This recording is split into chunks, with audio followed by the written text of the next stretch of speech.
All right. We back, man, for another episode, man. You know what it is, man. What we do, man. Heart of the city, man. Taking you around all New York City area sports, man. Got an action-packed show for y'all tonight, man.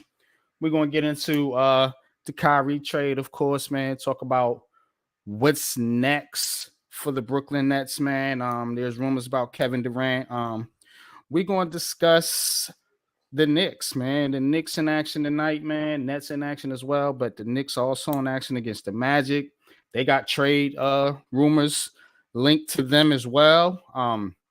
We're gonna get into the Giants and the Jets off season, particularly with the Giants, man. Rumor has it that Kafka's could be on his way out, as Wink Martindale as well. Still in consideration for head coaching position. So that's the lineup for the night, man. We're gonna talk about the Super Bowl as well, and get into some college possibly a little bit later. But before I get started, man, just want to know, man, how you doing tonight, Jeffy, man? What's good with you? What's good, man? Well, I'm doing pretty good. I'm just picking up the pieces of the unfortunate Kyrie Irving trade and seeing what the Nets are going to do next, because they're going to be a very interesting team to watch. Not only just tonight in the second half of this game against the Suns, but what are they going to do when it comes to the trade deadline? But otherwise, that I'm doing pretty well. How you doing? How's everybody doing in the chat? I'm good, man. I see you, Levance. What's good, man? What's good, man? Levance, It's man, on the always menu, there, man. Levance. Appreciate you, brother, man. Much love and respect, man. Before we get started, though, I do want to give a shout out, man, to my main man, my brother, man, Coach Ed Gladney, man. Coach can't be here with us tonight, man. He is not feeling well. I'm not going to give the details about what the issue is, but he is not going to be able to make it tonight, man. So it's just me and Jeffy, man. But please give your prayers, your well wishes, your good intentions, man. Whatever it is you do, man, give that energy to Coach Ed, man, and let's hope he gets better, man. Comes back soon. You know what I'm saying? But definitely, man. What's good, Breezy, man? What's good, man? You can hop on, bro, if you want to, man. If you ain't busy, man, we're gonna talk Nets, man, for a little bit, man. We're gonna talk Knicks for a little bit, man. The games are going on, man. We're gonna lead with the basketball tonight, man. Then we're gonna get into the football a little bit later, man, because that has to take a back seat to this this situation here with one Mr. Kyrie Irving, man. So Kyrie traded to the Mavs. You see the banner right there. It looks like Kevin Durant is going to stay, thankfully. And there's no worries about KD leaving, which is the right thing to do. And I will say, though, man, look, man, Kyrie, man, I really have mixed emotions about this dude, man. You know what I'm saying? But at the end of the day, man, we got to get better, and we're trying to win a championship, man. And I don't want nothing less from this team, man. That's still the goal, in my opinion. Now, we could talk about the trade for a little bit. We could talk about possible other moves that they may make. You have Anunoby's name being floating out there, Van Fleet, Siakam, bunch of different any Raptor you can pick. They they look like they trying to get rid of that whole squad, man. But let me get your thoughts real quick on the trade, Jeffy, and welcome my man, big fan Breezy with the Brooklyn Nets vlog to the show, man. Please go sub to this guy, man, as well as my man Jeffy T, 85, man. But let's get into this Nets talk, man. Let's get into it, man. Y'all pull up, man. Pull up a chair, man. What's your thoughts on all this drama that we keep consistently going through with this team? Go ahead, Jeff. You can set it off. I'll hit that like button, man. Appreciate y'all pulling up, man. Koof, man, what's up, man? What's good, brother? Hey, Koof, man. How you doing, bro? I'm just disappointed. I mean, the whole Kyrie Irving situation just makes me feel very disappointed because of the fact that with all the potential that this team had, with the outlook that they had going forward, I mean, we had three of the best players in the NBA at one point with him, James Harden, and Kevin Durant, and we were all thinking extremely high, like championship or bust. And it just seems like one thing after another kept popping up with Kyrie Irving, and it's just whether all of it's his fault or not, it just becomes a distraction off the court, and it just he had more distractions every single season than this team has had playoff victories, and that's a problem. And I mean, at one point, you love what he's going to bring to you on the court, but it's like it's a double-edged sword because he's going to give you something that you don't want off the court. So it's like, what are you going to do with this situation? I thought the Nets did the best they could with it. I mean, I have no fault for Kyrie Irving getting upset because the fact that the Nets wanted to add incentives in that contract extension, that's where it pretty much ended this relationship. Because otherwise, why would you want to leave a team that is still top 4 in the Eastern Conference, still a chance to compete for the NBA championship, and a team that won 18 or 20 games before Kevin Durant got hurt? So, I mean, it's like, why all of a sudden would everything change like this? But Kyrie Irving just felt disrespected by the Nets because of those incentives that were added into the contract negotiations. And after that point, he probably looked at the tea leaves and just thought that this wasn't going to happen. He didn't think they were going to win a championship here. And he decided to bounce and go to somewhere where he thought he'd have a better chance playing next to another superstar like Luka. And I thought that but the Nets, does he have a better chance? I mean, I don't know. I don't know. I mean, scoring wise, yes. Offensive wise, I mean, him and Luka are going to light it up on the court together. That's not even like that's going to happen. It's just defensively. I mean, they ain't going to play no defense though. No, their defense is going to be bad because Luka's not exactly a great defensive player either. So I thought that they did a good job getting back the players that they did. And actually, the Nets made another trade today. They traded Kessler Edwards away. Yeah, I've seen that. Yeah, they traded him away to the Kings, so that opens up another roster spot. And I'm sure you and Breezy agree. We're probably not done. We're probably going to make at least another move or two before the trade deadline. But it's disappointing. I mean, it really is, because we were thinking about a year and a half ago that this team could legit maybe go on like a little 2 or 3 year run with the players they had put together here, especially Claxton and Thomas developing now into what they are. But egos got in the way. Upper management didn't cooperate. The GM, it just was a mess all around. And I give fault to everybody on why this didn't work out with Kyrie Irving. What's good, Bookends? What's good with you, man? Appreciate you stopping by, man. What's up, man? Koofman says that's true. Jeffy is off the court stuff took over everything. I agree, man. You know what I'm saying? It's that off the court stuff, man. That was the issue, man. It just never seemed like the focus was really on basketball 100%. Whether that was Kyrie intentionally doing that or just the way the everybody made it the same. It wasn't working, man. Whatever it was, man. But what's your thoughts on it, Breezy, man? What's good with you, bro? Salute, Heart of the City. We in here like swimwear. Y'all know what's up. Listen, man, Heart of the City been going for like 4 months straight, 4-5 hour episodes. Y'all been putting in pain, man. So before I start, I want to say I want to give my flowers to y'all, man. Say, yo, y'all been consistent. Shout to Coach Ed. We miss you, man. I wish you was feeling better, just so I could cook you about the Nets and the Knicks. Um, Damn, man, I miss Coach Ed, man. I ain't even going cat, man. But He'll I be feel back. like I feel like it's in it was bound to happen. You know what I mean with Kyrie.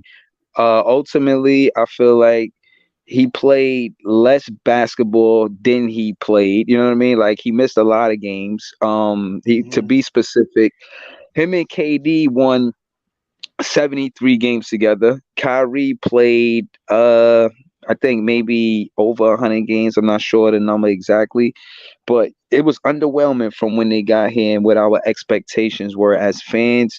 We don't miss Kyrie Irving.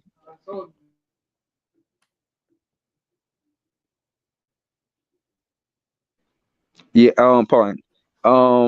Also, I feel like with Cam Thomas, he kind of doing a lot of what Kyrie would be doing right now. You know what I'm saying? I'm Talk not about coming it, here. man.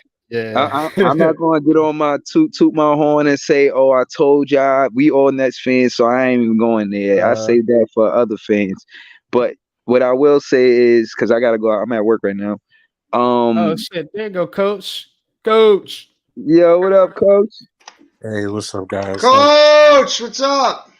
Hey, how's everyone doing? I'm sorry, if I haven't been around, just dealing with some personal medical stuff. But I'm fighting through, and I'm here. Thanks, NYG, for your support, bro. Got mad love for you, man. I really appreciate you, and everyone else who reached out and touched for checking for me, whatever. I appreciate everyone. Thanks. Nah, we love you, Coach, man. It's good hearing from you, man. Here you, Coach. Thanks, man. I Sincerely. appreciate it. I appreciate it. Thank you. No Um, doubt, man. Shout out to Coach, man. Couple in the chat, man. I see you, Blue City Empire Sports, man. Nisi Wise, wifey, what's good? What's good? Sending healing energy to Coach Ed, man. That's Yes. wifey sending healing energy to you, Coach. Thanks, everyone. I appreciate it. Thanks. Blue City says, Coach, we miss you. Yeah, I miss everyone Oof, too, man. So oof, man. Hey, Coach, feel better, brother. thanks.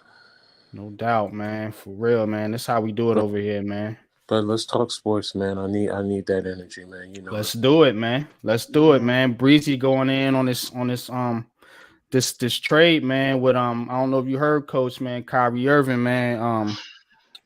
Traded to the Dallas Mavericks, man. For Spencer Dinwiddie and Dinwiddie. uh Dinwiddie. I always call him Dinwiddie. I don't know why. Um, but for him and DSF DFS Dorian Din, Din, Finney-Smith. yeah, Dorian Dorian Finney-Smith. Yeah. Good That play. was that's the trade. So that's where we at. They came out, said they're not moving on from Kevin Durant. So um that's where we at now. Score 60-55, Phoenix in the third. But that's where we at, man. But I'm gonna go ahead and let Breezy keep rapping on that, man. Talk to us a little bit about Cam Thomas, man. This kid has been on fire. And you were the one Cam, that been saying this. yeah, well, he was a little disgruntled early in the season because he wasn't getting minutes. I knew that was going to happen because Kyrie Irving was in front of him.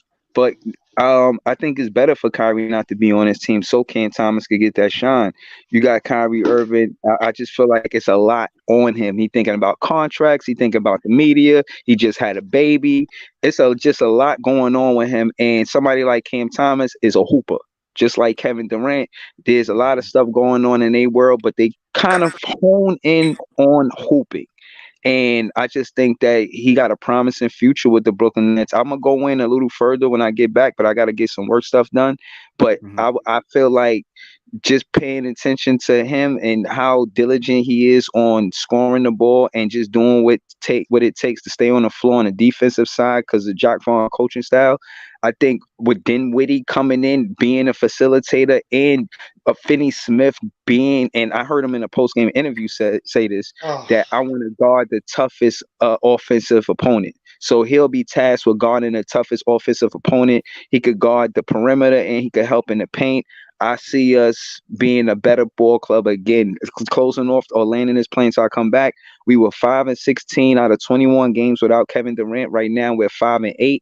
I do not think that we're going to lose I don't think we're going to lose 16 games until Kevin Durant come back. I think we go up in the win column starting tonight. I think we beat the Suns. But what I will say is Cam Thomas is a player that the Brooklyn Nets should focus on as a franchise player. He's got a promising future, and if we let him go, we'll make the same mistake we did with Jaron Allen. So hopefully we keep him. But I'm gonna jump in the chat. I gotta get some work done.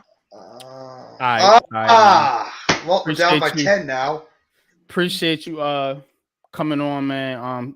Saying that, Breezy, man. You know what I'm saying? Because Cam Thomas definitely needs to get the recognition and the respect, man. You know, and I ain't gonna front. I slept on Cam Thomas. I am not gonna front, man. I am a man of my of reason here. You know what I'm saying? I slept on this kid, man, but he's the real deal. This guy can take over a game, man, with his scoring ability, man. So definitely that is a piece moving forward, man. You know, it definitely helps soften the blow a little bit for the loss of Kevin Durant. Yeah, so Blue City Empire Sports says if they say they're not moving on from KD, all we know is that's a lie. Look.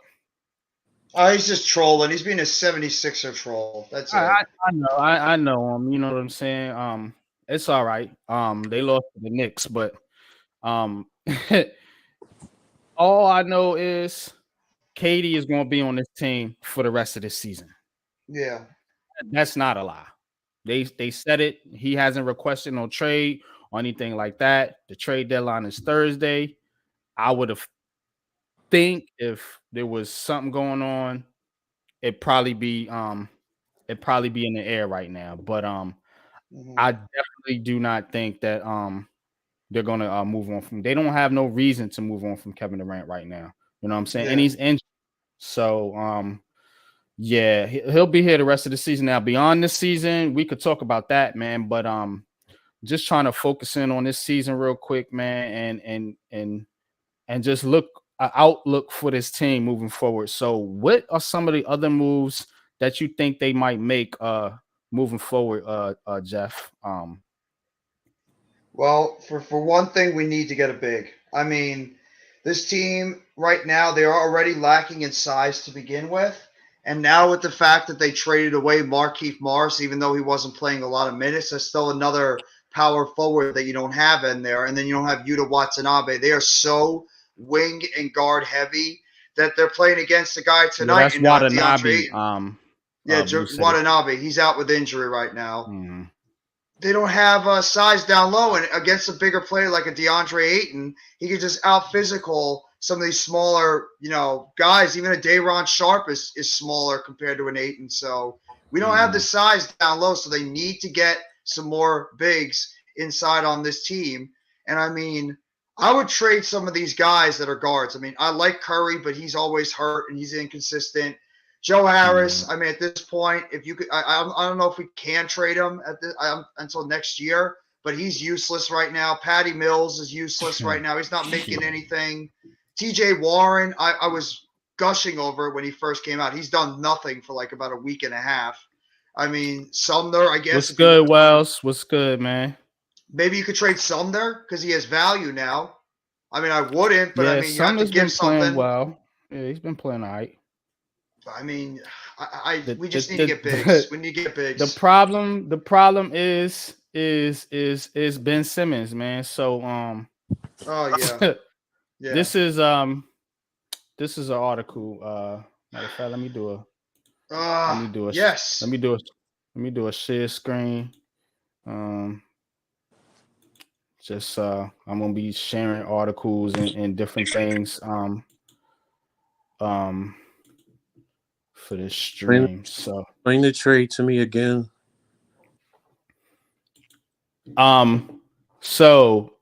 Coach, they traded Kyrie Irving for Finney Smith, Make it. Yes, Spencer Dinwiddie, and Dinwiddie, Dinwiddie, and he has Dinwiddie. and he Dinwiddie, Sorry. and they got a first round pick and 2 second-round picks. That was the trade. So the Nets got those players and a first round pick and 2 second-round picks. And 2 Yes. second-round picks for Kyrie Irving. They robbed. Yeah, I agree. I think it was a good trade too. I mean, first and foremost, are they going to work together? Him and Luka. Him and Luka, they're both ball dominant. What a shot by Cam. And the biggest thing is, I don't think Kyrie's staying there. I think he's going to LA after the season. So I have a feeling too. You gave that for a player who's problematic. Is injury prone. It always seems drama follows him. Wow, they robbed him. They're going for that Raptors route, Coach. I think they're trying to do what the Raptors traded for Kawhi, and they're trying to win it this year. It's not going to work, but I think that's what they're trying to do. So they're trying to trade for Kyrie and give him a better chance to win this year. So then I don't think he's going to be back there either. I think he's going to LA as well. He wants to play with LeBron. So y'all see this right here? This is. Can y'all hear me? Yes. Okay. This is Hoops Hype, US Today Sports. So this is an article about potential trade candidates. So look what these jokers say about Ben Simmons, man. This would be pissing me off, man. I ain't gonna front. As discussed in the Siakam section, Simmons was offered up to the Raptors as part of the potential deal for the star swingman. They're talking about Pascal Siakam. It'll take a whole lot more than that for the Nets to get Siakam. However, it is believed Simmons has basically no value as a trade chip right now. That's none. That's sad. Ben Simmons, this is from this guy right here. A couple of Nets notes from Bobby Marks and KJ and Max. Ben Simmons has no value around the league right now in any potential deal. And if the Nets decide to move on from KD, which they're not, their return would be greater this summer than it would be before Thursday's trade deadline. Agreed. So it says teams have been far more interested in trading for Durant than they have had interest in Irving. The phone lines are hot in Brooklyn, where every team will make its best offer to poach the NBA's 14th leading scorer in all-time history. Yet, whether or not Durant wants to remain in Brooklyn with Irving, the only other star on the roster out of town, is unclear. Ben Simmons has missed the last 4 games with left knee soreness. He's playing tonight, though, right? Yes. Good for him. You wouldn't even know because he's really not doing a lot. Right. But sources familiar with Durant's thinking tell Daily News the star forward has been less than enthralled with Simmons, who is just averaging 7.9 points and 6.6 rebounds and 6 assists per game on a max contract in Brooklyn. If Simmons is moved, it'll likely be part of a larger deal, as it's unlikely teams will be going out of their way to pick him or his preposterous contract up. Him or Kenny Galladay, what's worse? Whew. That's actually a real question. Who's worse, Kenny Galladay or Ben Simmons? Yes. That's yes. Joe Harris just hit 3 and we got the lead. I will have to say, I have to say Ben Simmons. I have to say Ben Simmons, man. I just think we can get over the Kenny Galladay mess. I don't know how they get out of this Ben Simmons thing, man. I don't see a way out of it. When man. you say which is worse, are you saying because of production or production? Dennis Galladay. Yeah, I actually agree with Yeah, Coach. I think it's production got, wise, I think. Simmons has had But I think moments. Galladay's had none. I think the situation is. I think you're in Yeah. a worse situation, yeah, with this Simmons deal right here, man. Yes, you're in a worse situation because it's current. Galladay, we Mhm. know at least once the season is over with, they're going to cut him. We all know that. So Yes. you're going to walk away. But if you look at their productions by when they were here, Galladay, we got one damn touchdown. Mm. I mean, that says it all to me. And this year, how many receptions did he have? 6. I mean, that's the ultimate. But I mean, I feel you with Ben Simmons. Yes, it is an albatross of a contract. What's up, Mitch? What's good, So Mitch? they're both Pretty bad, ain't it, yeah, Coach? yeah. I mean, for y'all, that's like us with Evan Fournier. You know, that's a wasted contract. You know, but at least you do get something from time to time. It's not as bad as those two. Nice But play. Mhm. you know, So we got the Knicks in action too. 86-85, a little over 4 minutes to go in the fourth quarter. We'll put a little update up here for y'all, man. But what's the outlook for this New York Knicks team? Are they gonna make a move, or are they staying? Are they gonna stay pat, man? That's what I'm starting to wonder, man. There was a lot of talk about Anunoby. That's kind of died down. And I don't know, man. I don't know what to think about this. nobody's going to go for Anunoby because you're waiting to see what happens with Kevin Durant.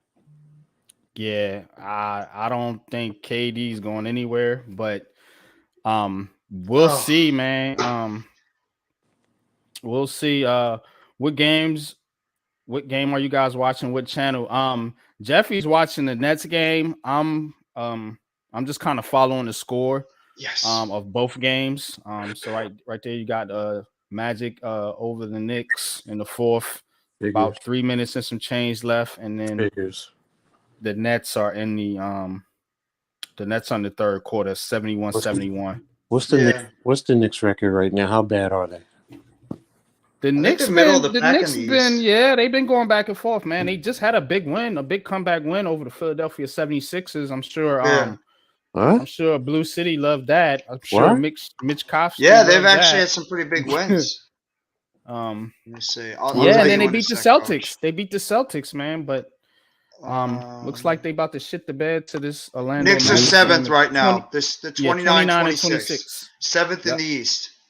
A half game behind the Heat. What channel is it on, Jeffy? The Knicks game or the Nets? The Nets is on TNT. They're playing on TNT right now against the Suns. The first of the doubleheader. It was originally not supposed to be on TNT, but they moved the game to TNT. I think they bounced the Nuggets game. I forget what the other game, the Hawks game. I mean. Blue City 2019. That's easy. I don't want much to do with anything on this team, especially when Ben Simmons is on it. So 2019, not even a question. Yeah, that's an easy one. So hard got here. Let's talk about these Knicks, man. Are they gonna stay pat? I mean, are they gonna make a move? It seemed like the trade chatter was heating up, and then it kind of died down. RJ Barrett, man, he's in a funk, man. Only shooting 42% from the field, 23.1% from three in his last 5 games.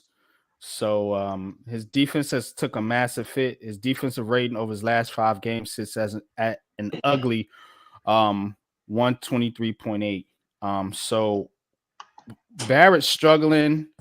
It looks like it looks like they got Toppin on the block. Reddish sounds like he's going to looks like they got Reddish. Reddish is being shopped. Well, who isn't? The question is, who isn't being shopped? That doesn't look like Julius Randle's being shot. Yeah. It seems Yeah. like they like him. They're back on the bandwagon now It with sounds like Randle. Brunson, Grimes, and Randall are the ones they're not trading. The ones they're trying to. Hmm. Should have never lost that game to the Knicks. Yeah, man. We all drop sometime or another. No problem, Wales. But based on what you guys are saying, the Knicks are too inconsistent, which is why, for me, it goes back to the coaching first. Mhm. You know, I mean, I know I haven't Hit seen him in 2 squad. What's weeks. good, brother? What's good? What's up, Hit Squad? What's up, Hit? I know I haven't seen him in 2 weeks, but still, it's just it doesn't Yeah, you sound ain't good. missing much. No. I mean, you know, you No. like you said, you're going up. You beat the Celtics, the Sixers, and now you're in a battle with the Magic. Yeah, I At least you mean, guys beat the Celtics. We can't. but still, what yeah. that's telling me is you're inconsistent, and it's a typical Knicks situation. You're teasing the fan base. You know, well, it's. I don't want to get too. I don't want to get too. You know, Don't work yourself up, man. no. God, DeAndre Ayton is Yeah. absolutely killing them tonight. He's killing them tonight. Who was the head coach for the 2019 New York Knicks? Wasn't Hell it? if I know. Was it? Derek Fisher? Wait a minute. Was it Fisher? Was it? I think it was Fish, wasn't it? Because he Wait a came minute. after D'Antoni, wasn't it? It And was then they after they hired. come to Don't Tony. It was Fisher. Then they hired Tibbs, and no, they hired. Yeah, no, they hired. How long has Thibodeau been there? He came in the COVID year, wasn't it? Wasn't that Yeah, like he came to yeah, COVID. 2019? So Maybe yeah, it I was mean D'Antoni. 2020. That was 2020. Yeah, I Is it think it was Dan. It was 1819 or I 1920 think it was you're Dan after? Tony. Oh my God! Mm.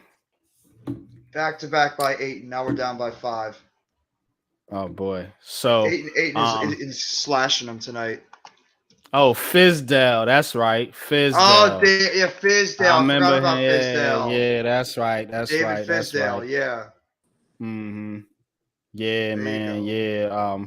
But we're gonna keep the show rolling. Blue City asks us a football question, so we can talk some football while we are monitoring these games. And this is a good one. Hey, Coach Ed, what's your opinion about wide receiver Zay Flowers in the NFL draft? Should the New York Giants take him, or should the New York Giants draft wide receiver Jordan Addison, I think Anderson? I think it means Addison. Yeah, I think it's Addison. Yeah. All right. Zay Flowers, I've watched because he plays at BC. So, I mean, I've seen him. He can play inside, outside. He is a very good receiver. So, you know, if he's there, depending on how your draft board is set up, yeah, you go for him. But again, it's a matter of, you know, how do you have your draft board set up? If it's a top cornerback, for example, if it's Joey Porter and him sitting together at the 25th pick, I'm taking Joey Porter Gotta take Porter, yeah. because he's graded higher. You know, now if it's Flowers and say Osiris, the guard from Florida, you know, I mean, I got to go back. I haven't even looked at my draft board in a while, so I can't remember where I had Flowers graded. I do like Zay Flowers. Me too. But he is on the smaller side. He's not so he's about 5'10", so you can play him yeah. on the outside. It's just that Oh, he's no, not a yeah. 6'3", if that's what He's you're just looking not for. right. But He's you like also Waddle, have, though. Waddle's explosive like that too, or Tyreek Hill. They're undersized, but when they have the ball in their hands, they're I think explosive with the ball. he's not as quite as small as Wandale Robinson. Wandale Robinson's like a midget, man. That dude's He's tiny, 5'9". man. Yeah. But this guy's a little bit bigger, pause. But I think he might have kind of remind you of like a better route, like a better version, could probably be a better version than maybe Sterling Shepard. You know what I mean? So Yeah, faster version of him. yeah, I think he could be a better version because he's a good route runner. Shifty, man. He do has cuts, man. He's sneaky, deceptively fast. So I really do like Zay Flowers. It's a ton of wide receivers in this Yeah. draft, man. You got Tank Dell, man. He's getting a lot of buzz now, man. Yes, I he don't know if you is. had a chance. Maybe you didn't have a chance to watch the Senior Bowl coach, man. But this kid Tank Dell, man, he's been lighting it up, man. Kid out of Houston, wide receiver. Also Jonathan Mingo. Mhm. He's been tearing it up. A.T. Perry, that's a low key guy. You guys can That's watch for coach's maybe guy.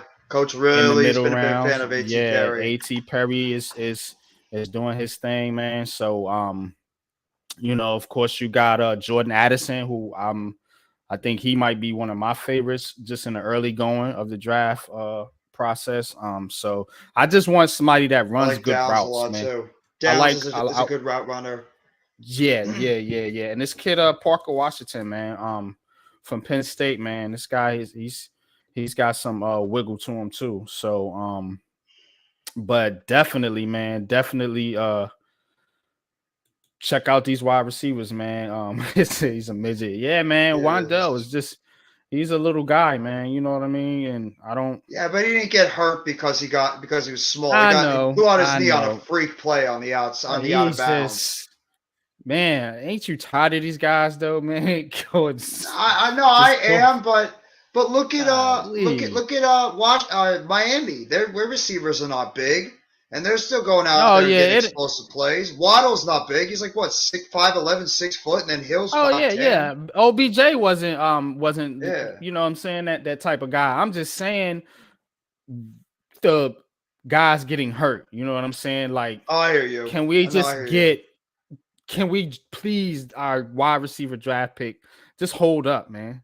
Just hold up. Yeah. It seems like every time we get one, they're hurt. Tony, Wandell, Beckham, like every time, man. Every time you turn around, these guys are hurt. Only one's been able to stay healthy is Slayton. People can't stand him. But So I don't get now. I mean, the dude was arguably our best receiver all season. mhm. At least one of them. Who's in the Ivy League? Who's the Oh, Ivy the League Princeton receiver? kid. The Princeton wide receiver they've been talking about. I Oh, forget his name. A lot of people have been talking about him as a sleeper wide receiver pick. damn, I'm drawing a blank on that name, but I know you're Yeah. talking about Levance. Yeah, I just can't Um, remember his name, but yeah, I know what you mean, Levance. Thank you. I like Downs a lot too. Downs is one of my favorite guys coming out of the draft. Even though he's not fast, the kid is a very, very good route runner in the slot. So there is this kid. What's this kid's name? Wilson. Oh yeah. Stanford, right? Stanford kid. Yeah. Stanford Wilson. He's Good. getting some buzz too. Yeah. I Yeah. watched some of his tape, man. Yeah, he's pretty good, And man. Rashee Rice. And Rashee Rice. We're gonna get a good receiver. You know, Yes. I'm pretty sure we're gonna get somebody, man, that should fit into this system pretty well. I double up. Speaking of system, is it gonna be the same system? Kafka is That's the a good point. finalist for the Arizona job. Now, I heard some news on Wink Martindale, y'all. So I'm gonna drop that for y'all, man. Y'all hit that like button, man. We're giving you news, notes, score updates, man. Let's go, man. Let's do this, man. Shout out, man, to the chat, man. It's 84-79. Phoenix right now is leading by 5. About 24 seconds to go in the third. Okay. I'm gonna update that here in just a second. What's good, Raphael? What's good, man? He says, hey, everyone, salute. Yeah, coach. Yeah, that's his name. I cannot pronounce this guy's name, but yeah, that's who they're talking about. Andreas yeah. Iso Vias. Yes. This was the guy that Thank they was you. talking about Odell Beckham Jr. It was a rumor going around that Odell Beckham Jr. said draft this guy and sign him and to be the Giants wide receivers for next year. Yeah, it's like, yo, really? You could tell us who we should draft now. Okay, but anyway, He's a late round pick. If you get another guy, yeah, he's over not. him. The guys we mentioned are definitely better prospects than this guy. But I haven't done my film on him yet, so I'm a hold judgment. Damn it. Appreciate y'all, man. Appreciate all y'all for stopping in. But Wink Martindale. So if you guys are worried about losing Wink Martindale, I wouldn't worry about that too much. There's a report going out saying that the Colts want Gus Bradley to be their DC, no matter who they hire as a coach. So they're basically pulling a John Mara and forcing, when he forced Jason Garrett on Joe Judge, they're forcing Gus Bradley on the next head coach, and that's not going to work with Wink Martindale. So I do not believe he'll ultimately get that job. So you're not going to be there, and just say you're going to be back with the Giants as the DC. Just come out and say that report that you're going to be the DC, and then we'll all have a sigh of relief. Yeah, he's got to do his due diligence. He's got to. You don't do a Josh McDaniels and not show up for the interview. You know what I'm saying? So I heard they're waiting for Steichen too. They're waiting for Shane Steichen after the Super Bowl, where they might want to interview him, the Eagles offensive coordinator, maybe Jonathan Gannon too. So they could actually wait. Okay. I don't know. There's a report that came out a little bit earlier saying that Irsay said that the finalists are going to be coming down for not just hours but days. So Irsay's a joke. He's a joke. Yeah, I don't think it's Wink. I'd be surprised if Wink went there to that situation. Yeah. He seems like a guy that's more fit for more of a ready-made situation, Yeah. Like if the Jets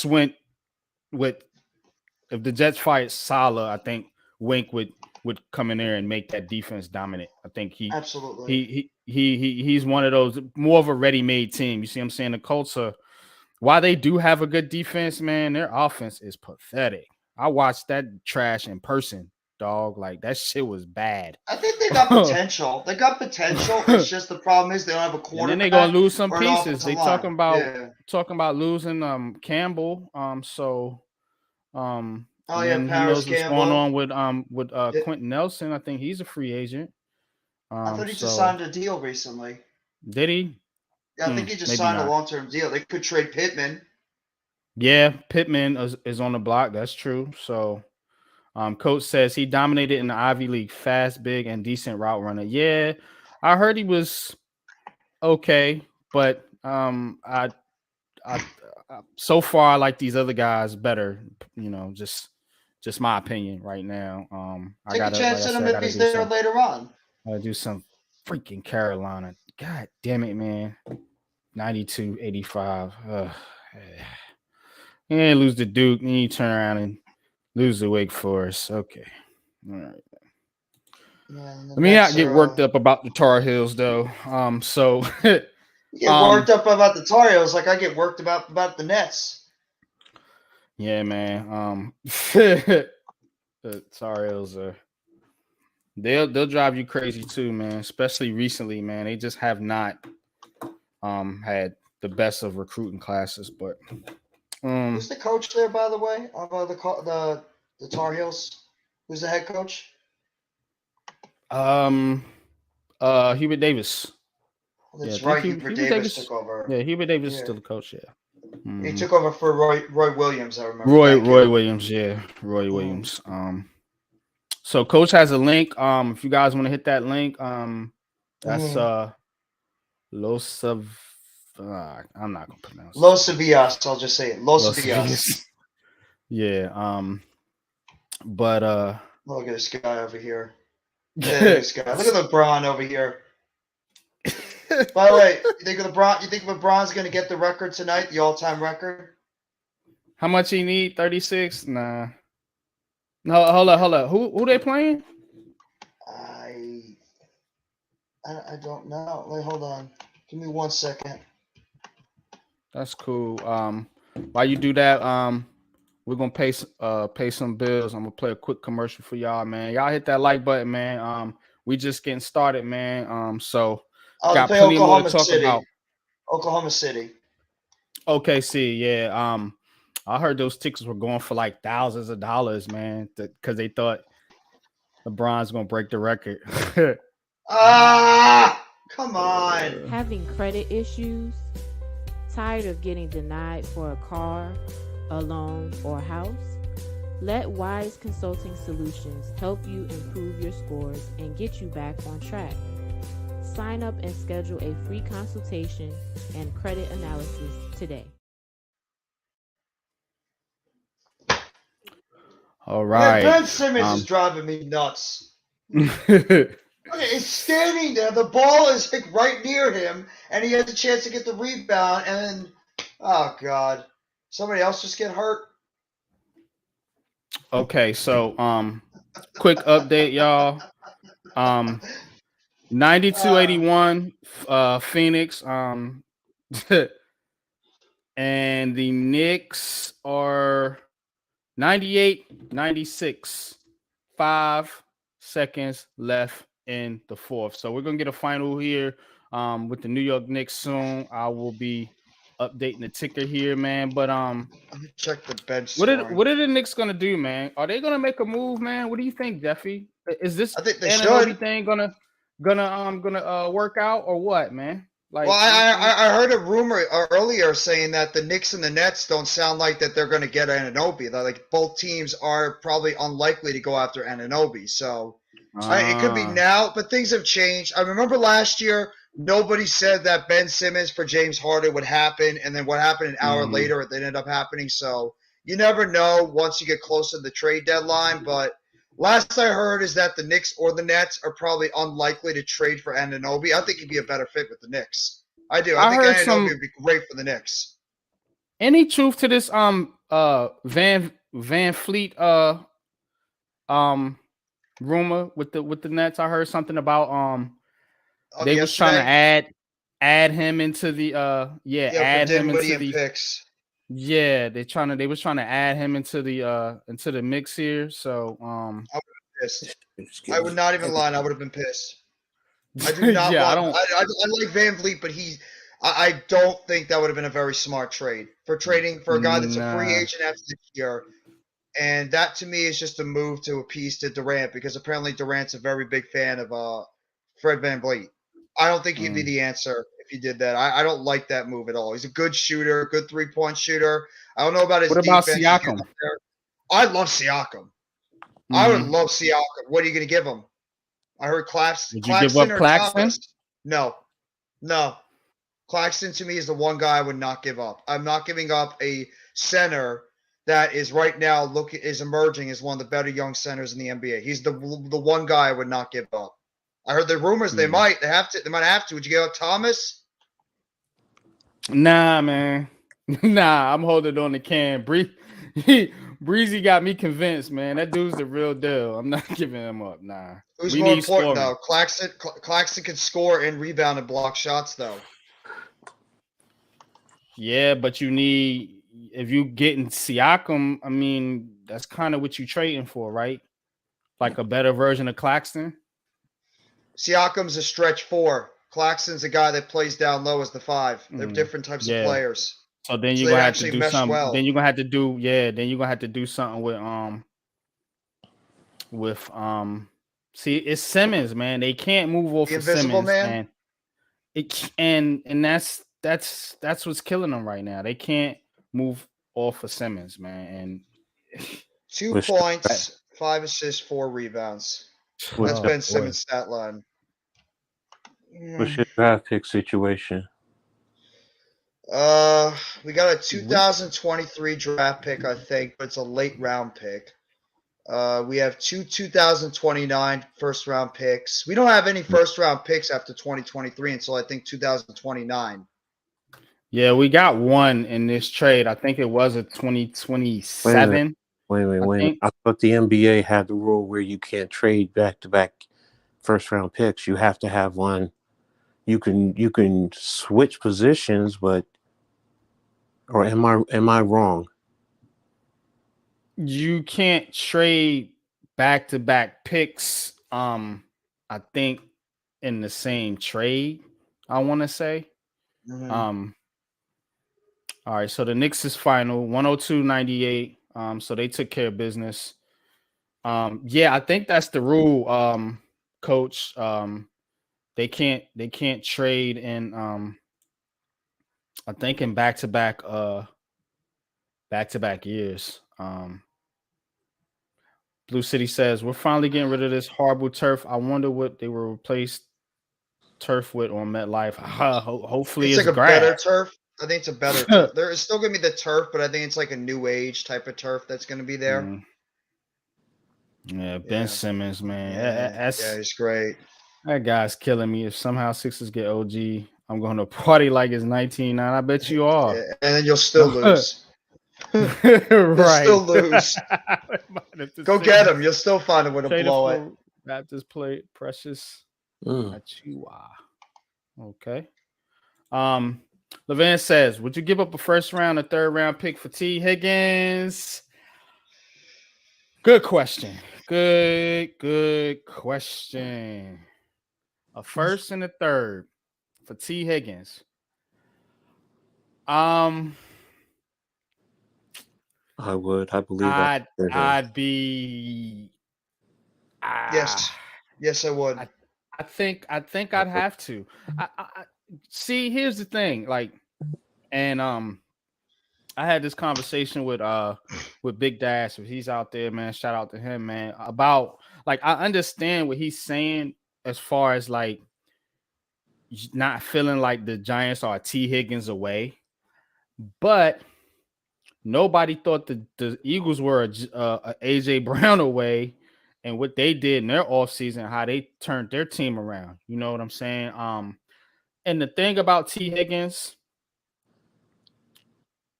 he's a number one for sure. Mhm.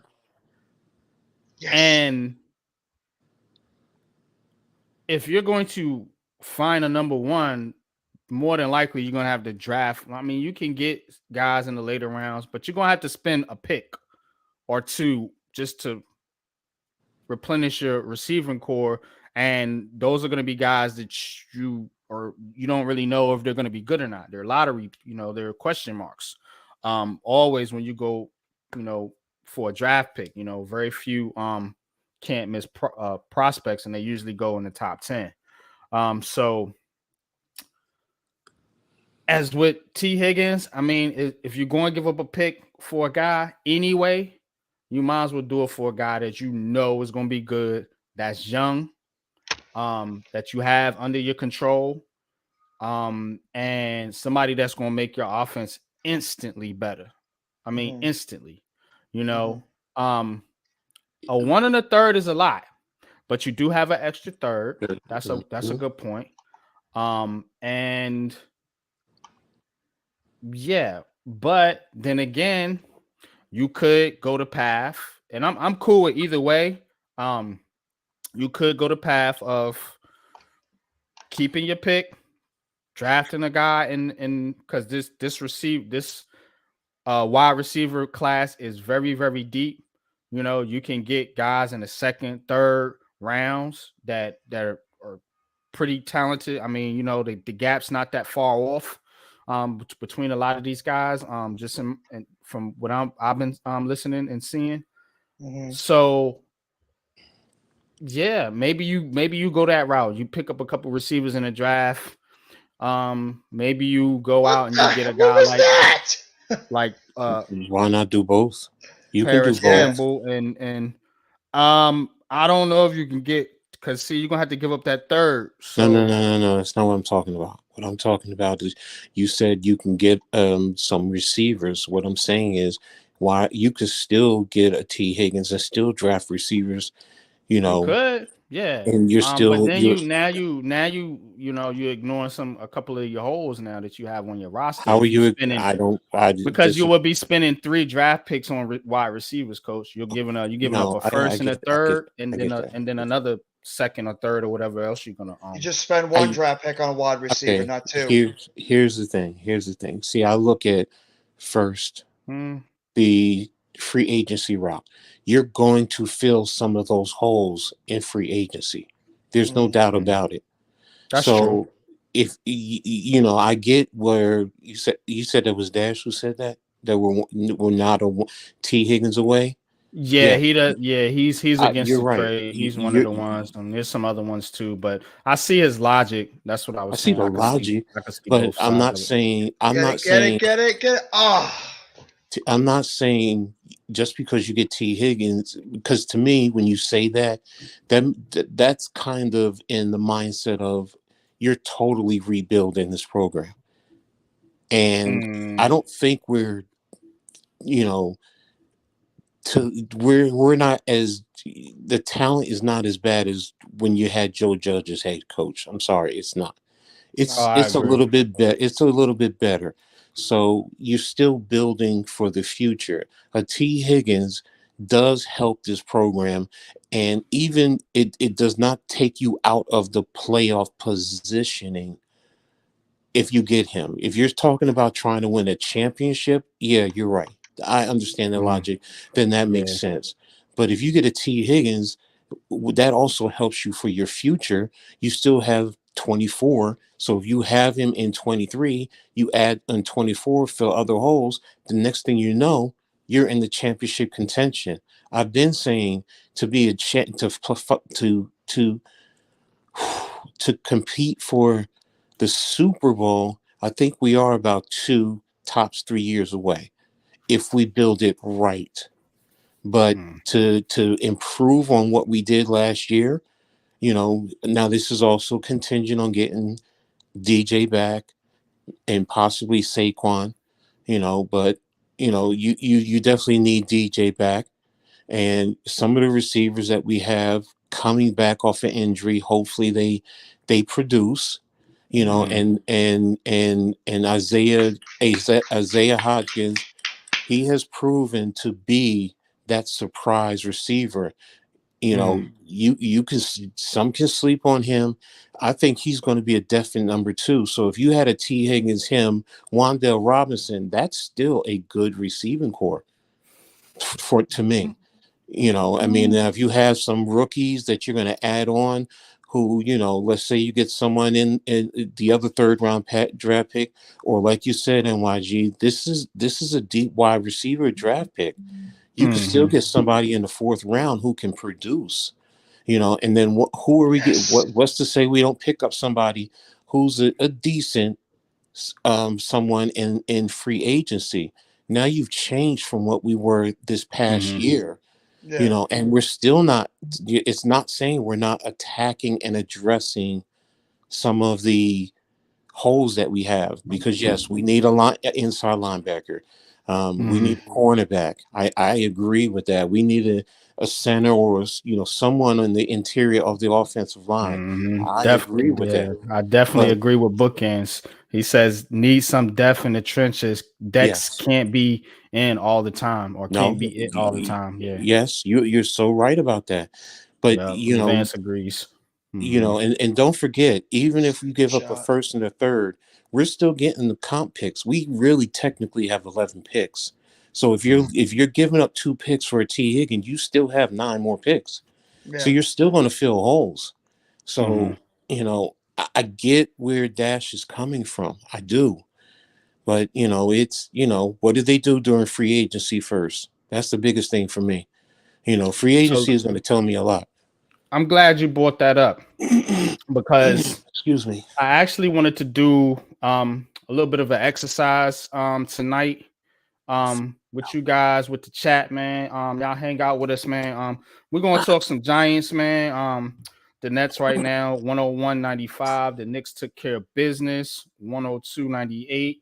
So we still keeping an eye on the basketball. We welcome all NYC sports talk. But right now, I want to do something here.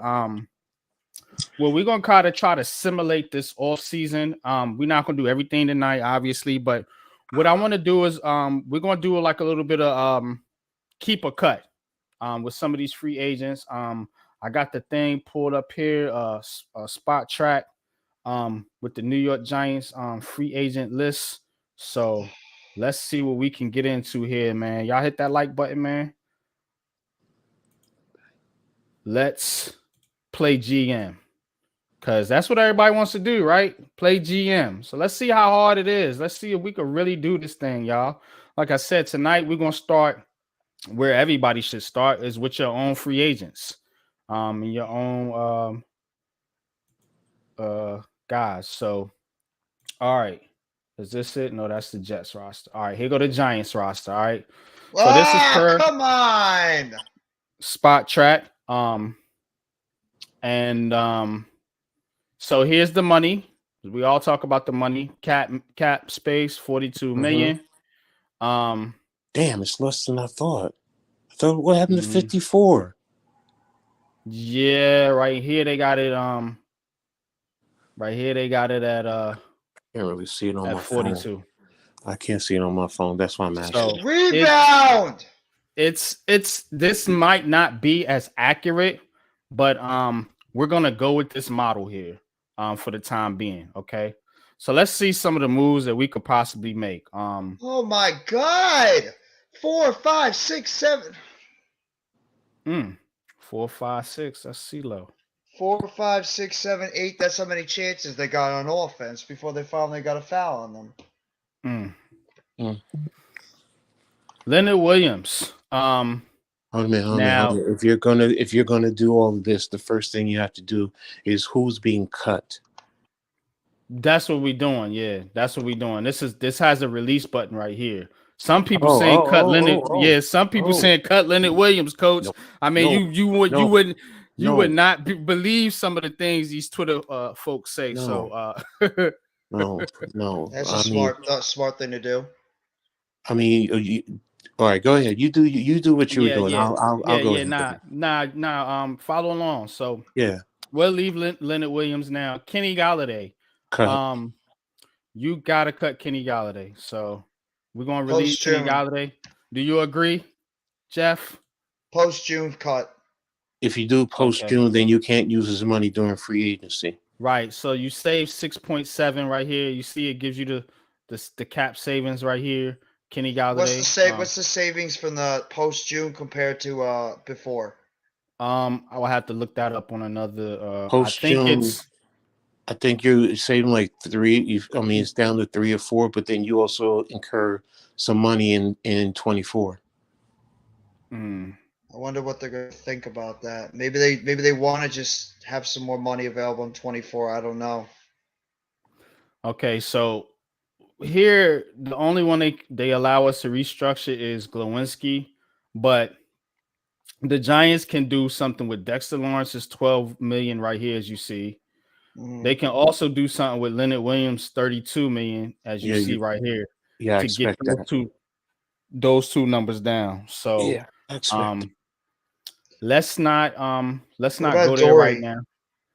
Adoree Jackson, you could move his or you could trade him. It's got a trade button right here. Or can you extend him?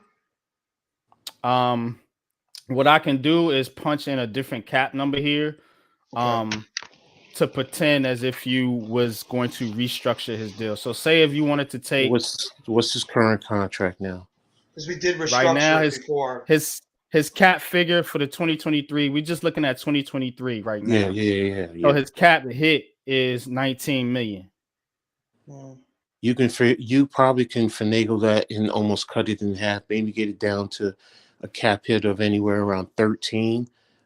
Because there's certain things you can do, whether you extend it or, also you can do it incentive based. Because don't forget, when you do incentives, that's not included. That's taken off, and then if they meet it, it's added on later. So, and that's where with certain things.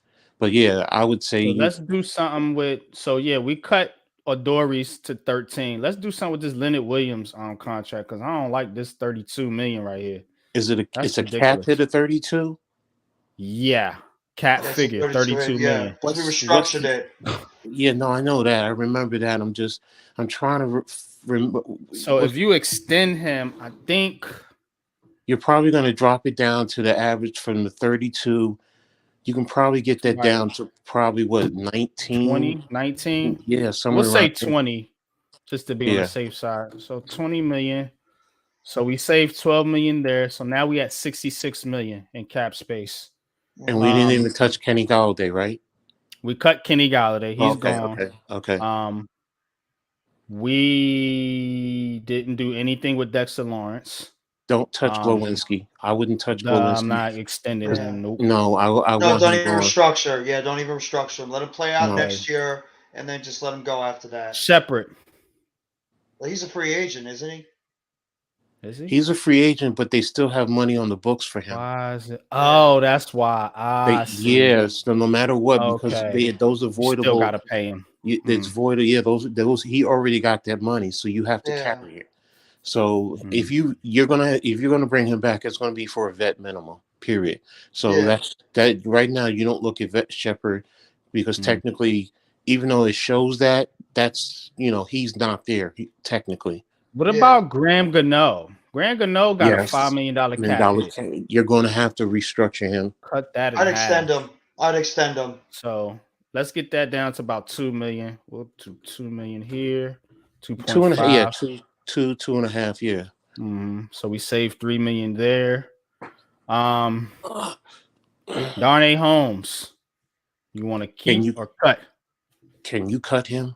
Wait. Yeah. Who are the this other? This is everybody that we're paying. We haven't got to our free agent yet. Right here. Yeah, I know. I got you. No, I know that. I got you. I got what you're doing now. With who are the other signed cornerbacks that can play the slot? You got Flott. Who else? Flott. We got Aaron Robinson. You got Williams. Rodarius Williams. And we can also still draft someone. McLeod. What is Darnay Holmes cap? What is his cap hit right now? Holmes is at 2.9. Okay. Do you incur anything? Is there any dead cap hit? If we cut him, let's see. I think this next season is his last year of his rookie deal, I believe. Only less than $250,000, 199.7. That's your cap. That's the cap figure when we cut him. Yeah, cut him. Yeah. We saved $2.7 million. You cut him. Yes, you cut him. Cut him. What about Pert and Lemieux? Pert's about $1 million. So I would cut him. He's useless. And Lemieux too. I cut him as well, unless you want to use him as depth. You have more than enough depth right now in terms of interior offensive linemen, don't you? I mean, we got Wyatt Davis. You still got him on the roster. You got that other kid, Solomon Kinley, too. Yep, you got Ben Bredesen. You got McKeith coming back. Terrell Burgess.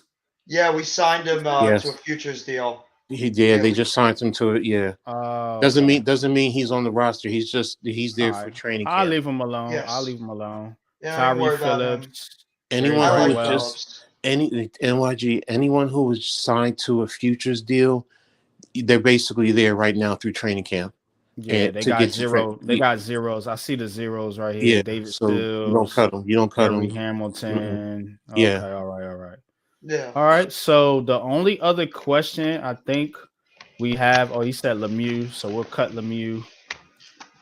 All right, you save. So right now we at $74.7 million.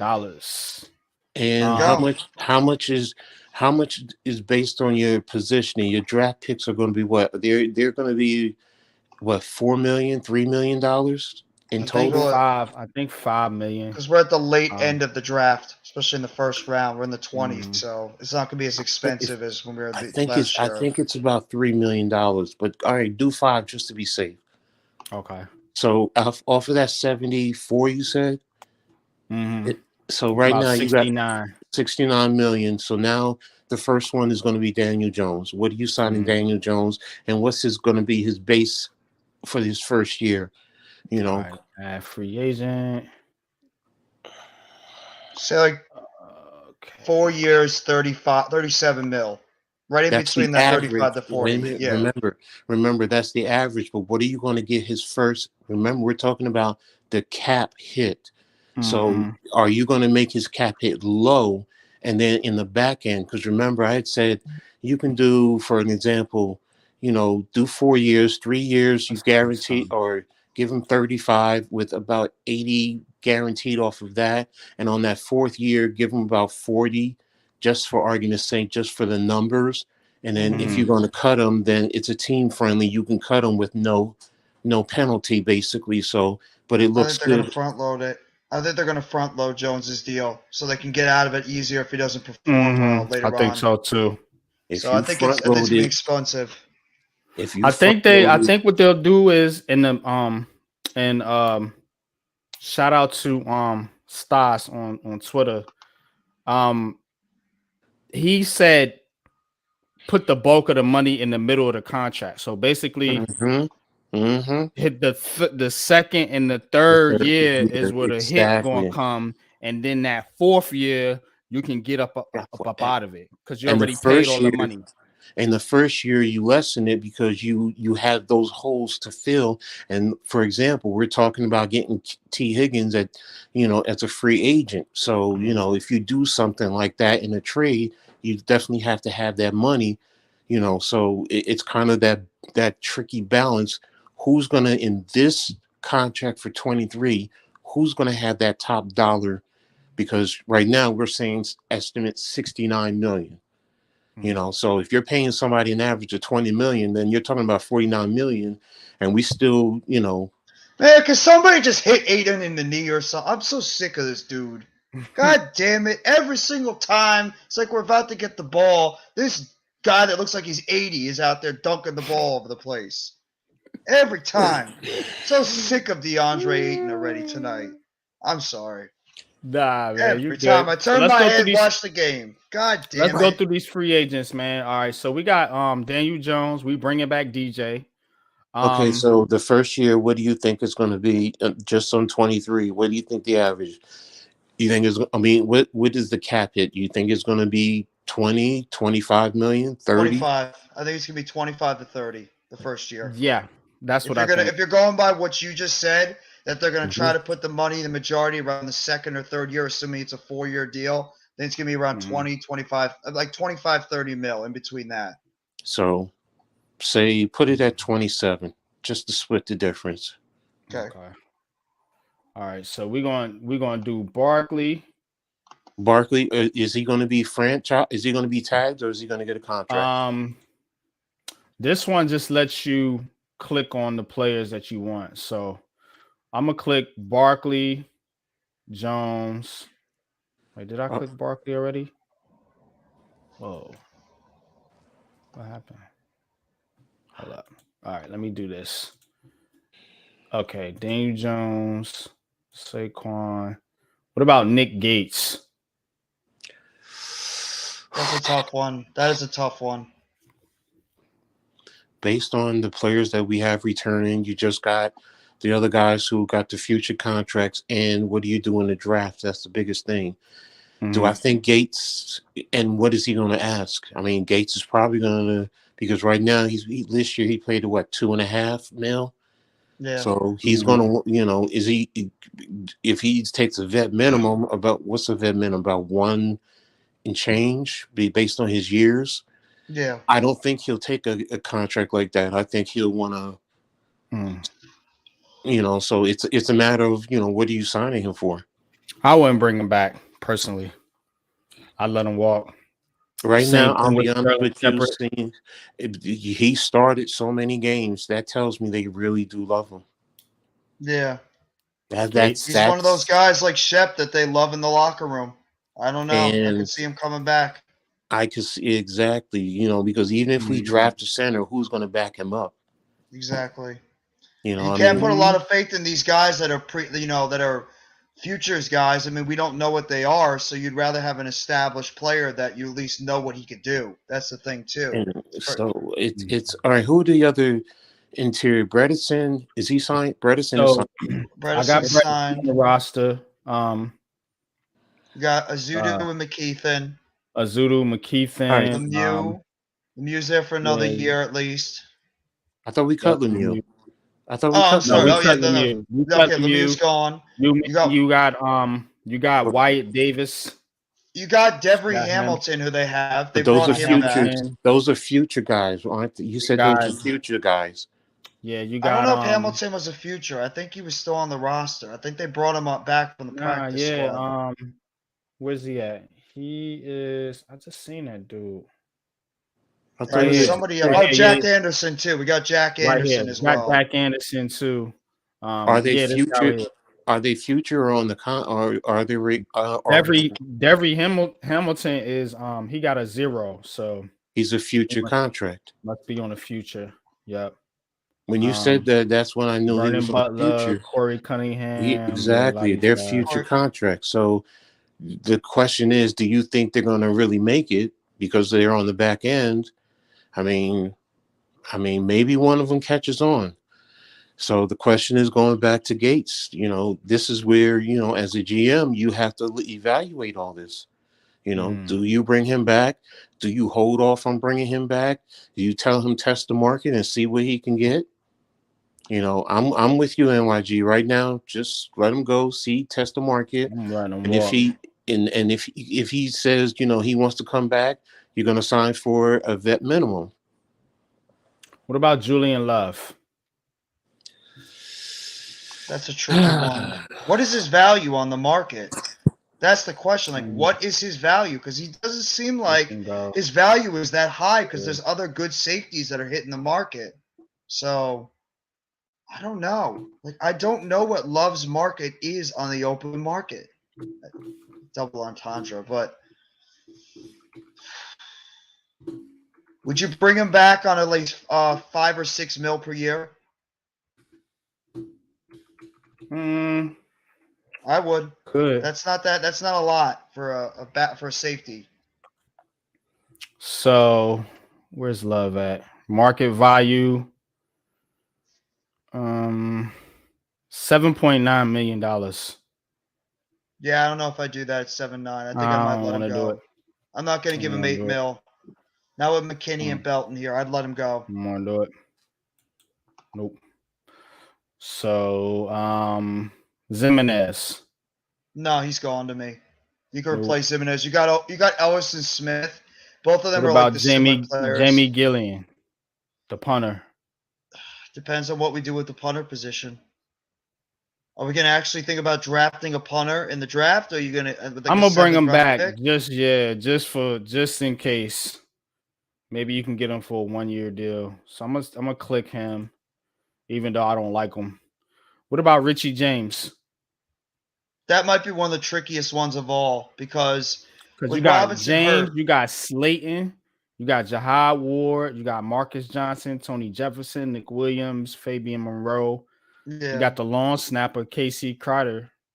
We bringing him back, right? Yeah, Crider would be back. I think they'll keep him. What about Matt Breida? I don't even know what to do with Richie James. Breida, it depends on his market. I think we could upgrade in the draft or get another guy that can play his role. Y'all couldn't hear me talking the whole damn time. Oh, hey. What the chat say? I can't see the chat. I might bring back Richie James if he's not going to be too cost effective. Cut KG. Yeah. Adjust Leo contract. Nobody else has said anything after the fact. All right. Yeah. Well, yeah, I got a question. What would you guys give Richie James if you're trying to bring him back? What would you give him per year, and then like an overall deal, like 1 year set? It's like 4 or 5 mil? Richie James made a little over $1 million this year. Right here is his 2022 AAV. Okay. I'm giving him his 2.5 if I'm gonna go that high. Realistically, if he made a little over 1, then I'm upgrading you to 2 if I'm gonna bring him back. Check it out. Just for a measuring stick, Darius Slayton. All right, so they got a market value for Slay. His market value is $3.5 million. So and I think me and Jeffy talked about this. We believe he's gonna be more than this. He'll get more than this. Yes. But what do you think about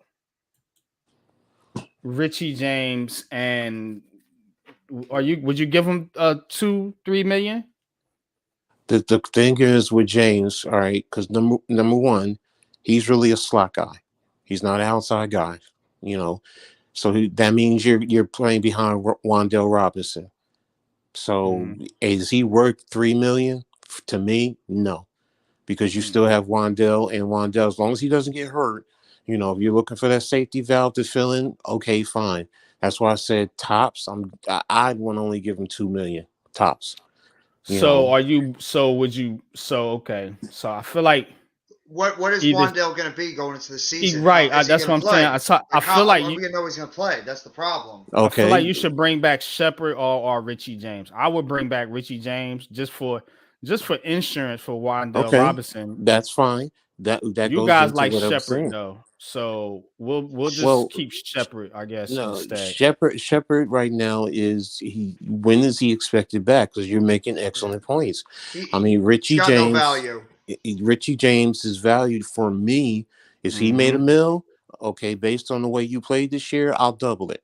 That's how I look at it. You're getting a raise. You're getting 100% increase in your salary. Now you said years. Okay, I'll give you 2 years. The 2 years with the second year, I'll guarantee maybe 100,000 off of that. So I'll give you 2 years, 4 million, with a guaranteed of $2.4 million. Okay. I mean that's how I'm going to look at it, because yes, he did his thing last year, this past season. Yes, he did. But. And it's also in the draft. Do we also draft more than one receiver? I'm expecting us to draft 2 receivers minimum in the draft. And So then right also, now, I bought back DJ. Yes. Barkley. Did they tie it up? No, it's 112, 109, 7.7 to go. Nets have the ball. Booker missed 2 free throws. So Nets have the ball. I can give you the play-by-play if you want. Also, we also don't forget that goes into regular free agency, where there are other guys who we've said they're not number ones, but like what's his name, McCole Hartman. McCole Hartman could come in and fill in for a number 2 spot, or a number 3 spot, and I'm just using him as an example. There are other guys who you can get who. So it's not just strictly off of, like, we're only going off of the Giants free agents. Now you also have to weigh, what about somebody outside? Is somebody outside more valuable than Richie James? I mean, we can upgrade over Richie James. We can. And that's where I'm looking at it too. It's like, you can definitely upgrade over him. So, if you can upgrade over, that's why, to me, the money is, I can't see me paying that kind of money for him. Where now, if I'm going to go out there, if I can get somebody 3-5 and he's going to get me be more dynamic and be a better fit, even filling in for Wandale until Wandale comes back, I'm definitely doing it. Richie James, to me, is a number 5 wide receiver at best. I agree. You're right. I agree. That's why, the money, that's where I'm looking at that money, $2 million. I mean, maybe I'm being harsh. I don't know. 112, 111, 6.7. Chris Paul at the line hits his first. Oh boy. So 6.7 left in this game. Oh, you're ahead of me then, because I'm still watching it right now. So, okay. Sounds like they're doing the free throw type of thing to close it out. So we signed Daniel Jones, Saquon Barkley, the punter, Casey Crowder, and Richie James. Now Thomas got it. What are you doing, Cam? You wouldn't cut Richie James? I would cut Richie James. Going back to the punter, I wouldn't have signed the punter. That's me. You won't sign a punter either? That's me. I can get a better punter. Hell, I can. Maybe I'm just too blinded because he's from Rutgers, but I think whatchamacallit is a much better punter than him. That's what I was thinking. Adam Corsack. I was thinking about him. And there's a couple others who are All-Americans that are coming out that you can, at worst case scenario, bring them in as a UDF. What about Darius Slayton? Slayton, his market value is going to exceed. I think he's going to get anywhere from $7 to $10 million a year minimum. Yeah, I agree. I can't see me bringing him back. And right now, to be honest with you, Slayton is at best a number 2. I mean, I know he was the number 1 this year, and we saw what that is. But at best, he's a number 2, and I think Hodgins is a better number 2 than he is. So some of these other guys. What about Nick Williams? Nick Williams is coming back for me. Yeah, I'm signing Nick Williams back. God damn you, DeAndre Ayton. What about? Okay. Hold on.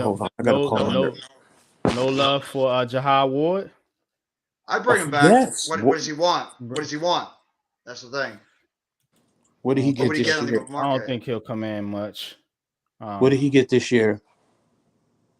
Well, the question is Wink is the DC? Is Wink the DC? If Wink is not, if Wink is not the DC, you can count Ward out because that's a Wink player. Yeah, I think he's the DC. Jahad Ward, he got 1.1.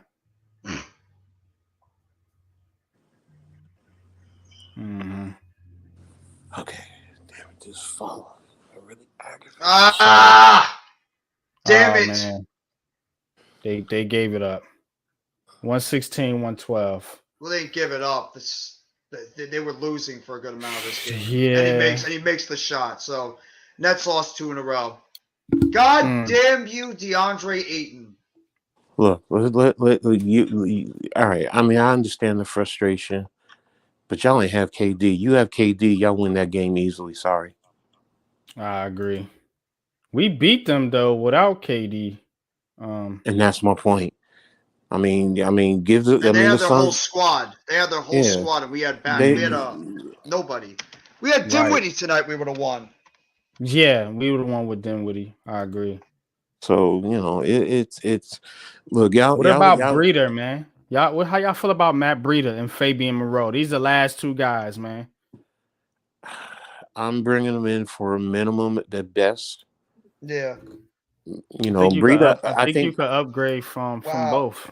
Cam had 43 points. I'm not saying he had 43. You said another 40-point game. That's his third in a row. Back to back. Yeah, back to back 40-point games. Yep.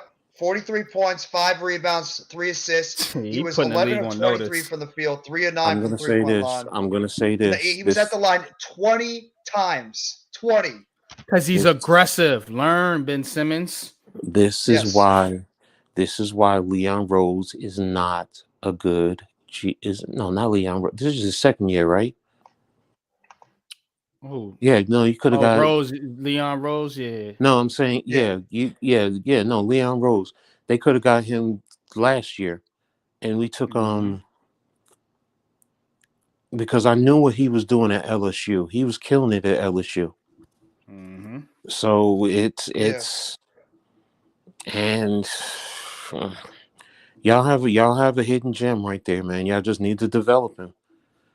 And look, it's showing right now that he was sitting behind, Kyrie. Now, don't get me wrong. When KD comes back, that's going to change. You're probably looking at something. What he's probably going to average about 17, maybe 20 a game. He'll be your number 2 option, hands down. Hands down. So, and if KD is watching this, he should be gaining trust and belief and saying, all right, there's something there. So, y'all can still fight and contend. You just got to work out some things and get the new guys in. And, like you were saying, Jeff, down low, y'all need another big. That's really what it boils down to. That's really what it boils down to, so, if y'all had a Jericho Sims, I think y'all would have be fine. So I agree. Where can you find? Gotta have. No. The Knicks better not give him up, man. I will turn in my card that fast.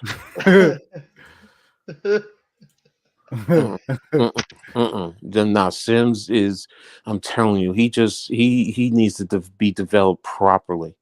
And I don't want to get into the Knicks, please. I don't want to get upset. They won tonight, though. I don't care, man. Yo, what's good, Pat, man? Johnny, Pat was in the chat. What's good, man? What's up, Pat? What's Pat. popping, bro? The Knicks are. What did you just? We talked about it earlier, man. It's they're like a girl who teases you. You know, she let you think you about ready to get some, and then it's like, nah. I can't, man. Just be straight with me, man. I'd rather, you know what? I'd rather see effort, you fight in, but you play well and then turn around and you struggle against a team like the Magic. Yeah, it's I'm kind of sorry. some of the things that we go through, man. You know what I'm How did saying? Barrett do tonight? I'm not looking. I don't want to look because I don't want to get upset. I Um, can't get upset, man. RJ Barrett. My doctor would kill me if I started getting upset. What He do had 15, he had you? 15 points Oh, tonight on great. 5 of 16 shooting. It's not bad. Hot garbage. That's garbage, man. Hot garbage. For someone who's supposed to be your top player in come on, man. 5 of 16? Yeah. Take a wild guess who your best scorer was tonight. Jalen Brunson. Yep. 25 points, 9 of 13 shooting, and Randall had a double-double. He had 22 points, And 14 everybody, rebounds, and 6 they assists. love double. They love Randall. And it's Mm-hmm. I mean, I get it. I understand. He's an all-star, and He's Tibbs the loves his man for the Knicks, vets, coach. Yeah, man. and he's your number one. And all I could say is, damn, man, Love that Tibbs, guy, you man. really rubbing that KY jelly on your ass because Randall is screwing the fuck out of you. All right, Wells, man. Quickly got 18 Appreciate off you the bench, coming too. in, man. Appreciate Okay, you Thank you, stopping by, Wells. Mr. Wells. You know what? No, Um, my nurse is looking at me. I need to calm down. hey, man. So I think the KY was the reason why. let me get into to the goddamn Jets real quick. Oh, so we finished with the Giants and the trade and all that stuff. The cap. Well, here's what I got. So if I'm going back to it, we signed DJ, Daniel Jones, signed Barkley, KC Crowder, Nick Williams, and Jahad Ward. I thought you did the punter. Oh, you took him out? Oh, all right. Yeah, Cool. I'm gonna take him out of there for Okay, now. okay. You're right. We could find a punter from somewhere. And so, oh shit. Does it give you your total in terms of cap value after you sign all these Trying to guys? see if it does or not. Did we sign Barkley or did we tag him? No, he's working on it now. That's what he's trying to say. Signed him, yeah. Oh, you signed him. Okay. What was the value? The value. If you're going to do it, it's probably going to be 14 mil. Yeah, we're at 14, 15 mil probably. Yeah. As opposed to the cap hit of 10. Yeah. Okay. I mean, out of a franchise, a hit of 10. Sorry. Oh, wow. Okay, so let me see some. Yes, Barkley and Jones alone are going to eat up a lot of that cap. Well, it depends on if Jones is 25 and Barkley is 15, that's 30. So yeah, that's eating up of the 69, that's eating up almost half. But you still have 49 to work with. So, and who's going to really be in that top dollar market there? I mean, you might be able to make it because remember, we took out for the rookies. Oh, you need to have, damn it, we need to have 10 million to work for the regular season. I forgot about that. For in case of injuries and stuff. Yeah, so that you take that out. So that's still 15. What is it? You said 74, 50, 69. So it's 49. I mean, no, 69. That means 30. What do we say? 25 and 15. No, 25 and 15 on the first year. That's 40. That's more than half our cap. And that's if we get it at that value. It could even be more. Oh, shit. Jones and Barkley are going to cost a lot if you're able to sign them both. So Okay, that's the I thing. got a better They're gonna have to tag. They're gonna have to tag Barkley. got a better Yeah. I got a better joint right here. I found another little tool here. Well, I got a question here too. If we're going to go out there and potentially trade for a wide receiver like a Higgins or an Ayuk or even a Pittman, you're going to have to pay those guys too. Yeah, How would no, you have to pay them? So would you So pay this one of one- them or would you pay Barkley? This is from Fanspeak. This one actually has all the stuff that we talking about. This is the picks, the 5 million for the draft picks. okay. This is the salary. This is the player salary. This is the dead money. This is the cap. So this one has us at 68. So that's what I'm saying. You were saying 40 something before. I was like, This shit all over the place, man. Yeah, what? 68? Yeah, and this one has us at that's even 60. before you do any other restructures or I cutting. haven't done anything. Yeah. See, this is the whole roster. This is the same thing we did last year. So we're gonna restructure Leo. Right here, they do it for you. So the restructure. Stop right now. Go. Take out 5 and take out the 10 million, take out 15 million for the rookies to be signed and for next year the money you have to work with. So that's already cut to 54. no, it's going to cut it to 54. Sorry, This you're is right. the draft pick money right here. That's 5. Yeah. That's And where then I you think said we that are. I think we're 10. at 54. I think we're at 54 I think that's what. Yeah, coach. I think you're right. I think that's what they did. They took out for the draft picks and for the. Oh, okay. See, that's what I thought. So- So if you're at 54, that's good. Now you can start restructuring and do what you need to do. Mhm. Okay, so now that's what they probably did already. No, they were at Mhm. 42. So Yeah, they were at 42. They were not. I think there was something they wasn't factoring in. Maybe it's Oh, all right. Let me check the chat. You said chat. Let me see. All right, I'm gonna do this. I'm gonna restructure Leo since that's what we did. We restructured Adoree Jackson. Can we cut restructure Kenny. Adoree again? What's up, We Pat? cut Kenny Galladay. Yeah, you can restructure Adoree. Okay. Cut KG. Cut J. Does it give you post or pre June 1st? This one does not, but I'm guessing they're doing the. But when you cut them, post. what does it drop it to when you cut them? 6. Okay, so it's yeah. going pre June 1st. Okay. 3. Yeah. So basically, yeah, because what it's saying is if you don't cut him until post June 1st, then his money is still there. So, and don't forget he gets a roster bonus at a certain point. I forgot about Yeah. that thing. Yeah, so yeah, you're gonna cut him because you don't want to pay that route. Yeah, all right. So yeah, June 1st, I think you're probably gonna Hurt is gone. Yeah, go through the cuts. Go through the cuts first. Holmes. We said we cutting Holmes. Shane Lemieux. What about Cam Brown and Carter Coughlin? What are they going into their last year of their deals? Yeah, they only well. This is the clear cap space. They're still signed, I think. Cam, What's I the think cap?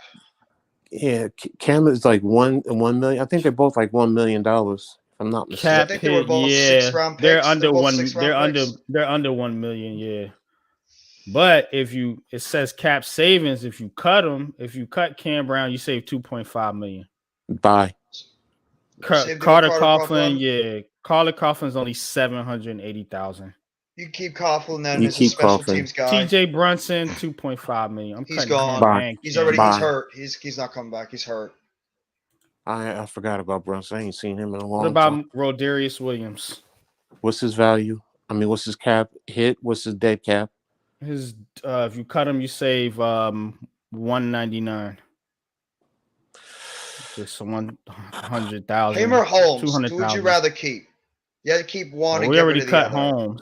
But if you had to pick between the two of them, Williams has been Rodarius hurt Williams. I'd probably pick Holmes over Williams because the injury. Yeah, factor. but the money is also the factor too. I look at the money too. You have to. Yeah, because Well, Holmes is a higher draft pick, so he's yeah, going to get paid more. Holmes was at Mhm. 2.5. Well, you And I said think Yeah. Rodarius Williams, I think he can play the outside. Holmes he is can play just the strictly a outside slot guy. slot guy. So yeah, no, you can probably also restructure his contract. So Mhm. I mean, so it's there is that possibility. So you keep him right now. None of these other guys I don't see being an issue. So I will leave it at that. So we Okay. got 92,970,446. And you haven't touched Leo, and you haven't touched Leo's yet. I restructured him. Okay. Yeah. Did we restructure Dexter Lawrence? I haven't touched Dexter Lawrence. We're going to extend him. We're going to extend Dex. Yeah. The question is, are they doing it? Yeah, they have to do it this year because this next year is his 5th year. No, no, this was his 5th year. So you're gonna no, it's next year, right? Next year's his 5th, but they're thinking about Yeah, extending he'll be him. playing on his 5th. Yeah, he'll be playing on his 5th year. And option, so. he's at what, 12 million on his. Yeah, he's at 12 million cap hit, 4.5 million dead money for 250,000 cap saving. Do you want to? And you're at 90 something already. 92.9. Yeah. You're gonna have to restructure him anyway. So it's either him or Thomas. Yeah, Dex I'm gonna leave it at first. that for right now. So here are the cuts: Darnay Holmes, Shane Lemieux, Cam Brown, T.J. Brunson, Mm-hmm. Matt Pert, Kenny Galladay. What about so you didn't do Didn't do Gano either. you didn't Where's touch Gano. Gano. Oh, this one it won't. It'll only let me cut him. It won't let me restructure. Nah, they'll leave him alone. So I'll They'll leave him. I'll leave restructure him him. alone. Yeah, I'll They'll leave him restructure. We know alone. that. I'll leave the punter alone. So all right, we'll go to next, and let's see if we can get some of these free We're still agents. I paying think Kadarius Toney a dead cap as well because he was a $4 first million. round pick. Yep. So here you got it right here. Wait a minute. This is what you could do. Hold a minute. Wait a minute. In 23, they're still paying him. I thought his money was all eaten up this year. It says 2023 cap hit for the Giants, 3,668,912 for Toney. Yeah, I know it's about 4 million. Yep. Then the next highest would be Brunson. So who's at 20,000. here you can re-sign transition tag Daniel Jones. Let's see if we can re-sign him. We're signing. This gives you money per year. Okay, so yeah, money per year. What would that be look like, Coach? 35. You said you think AVV.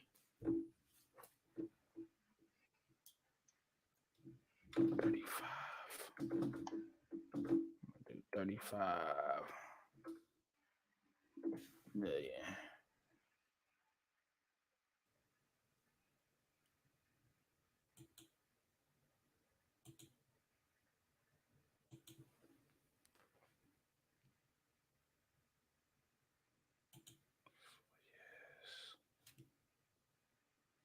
Y'all there? No, I'm just reading something with Jones right now. Spot Track is only saying he'd be about 26 mil. 78 million overall, 3 years. I'm gonna do 35 for 4. With that guarantee, they got the percentage guaranteed. Wow, what would that look like? I'm probably do what? I'm gonna do like 40 guaranteed. Let's see if he takes the offer. 35 million. 35 million, 40 guaranteed. 4 years. Offer for Daniel Jones. Accepted. All right. So we got Jones. Jones is in the fold.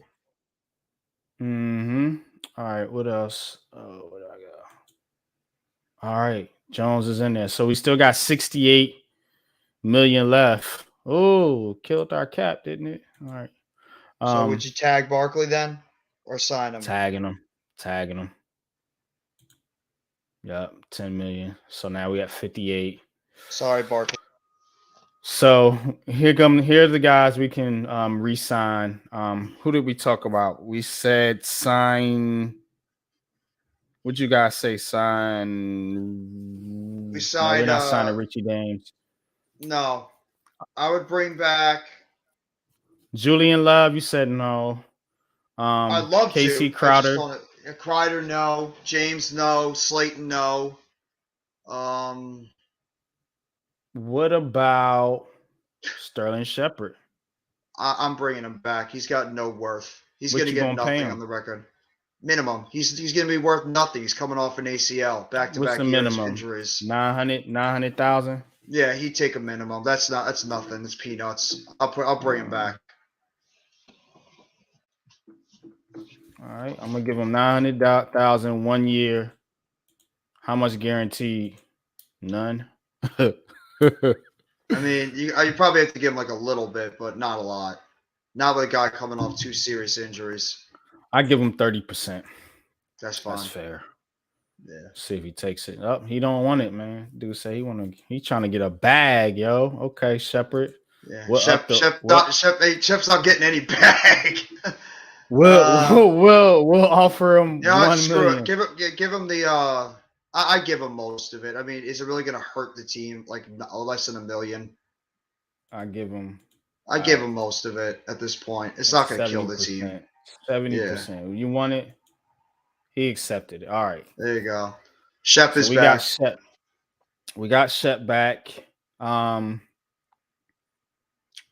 Julian Love, no. Gillian, no. I'm gonna bring the punter on the long snapper back. What about Jahai Ward? Get a long snapper, $1 million. That's the thing about our free agent list. There's really not a lot of guys that we should bring back. No. Really not. Besides Barkley and Jones, I guess if you want to say if they want to keep Love, Ward, and Shep, that's it. Everybody else, I think, can go. Jahai Ward. Can we get Jahai Ward back for about 1.5? Let's see. How much you guarantee? I'm gonna give him 40%. I'm gonna give him 45. I give him 50. I give him half of that. Okay. He's worth it. Yeah.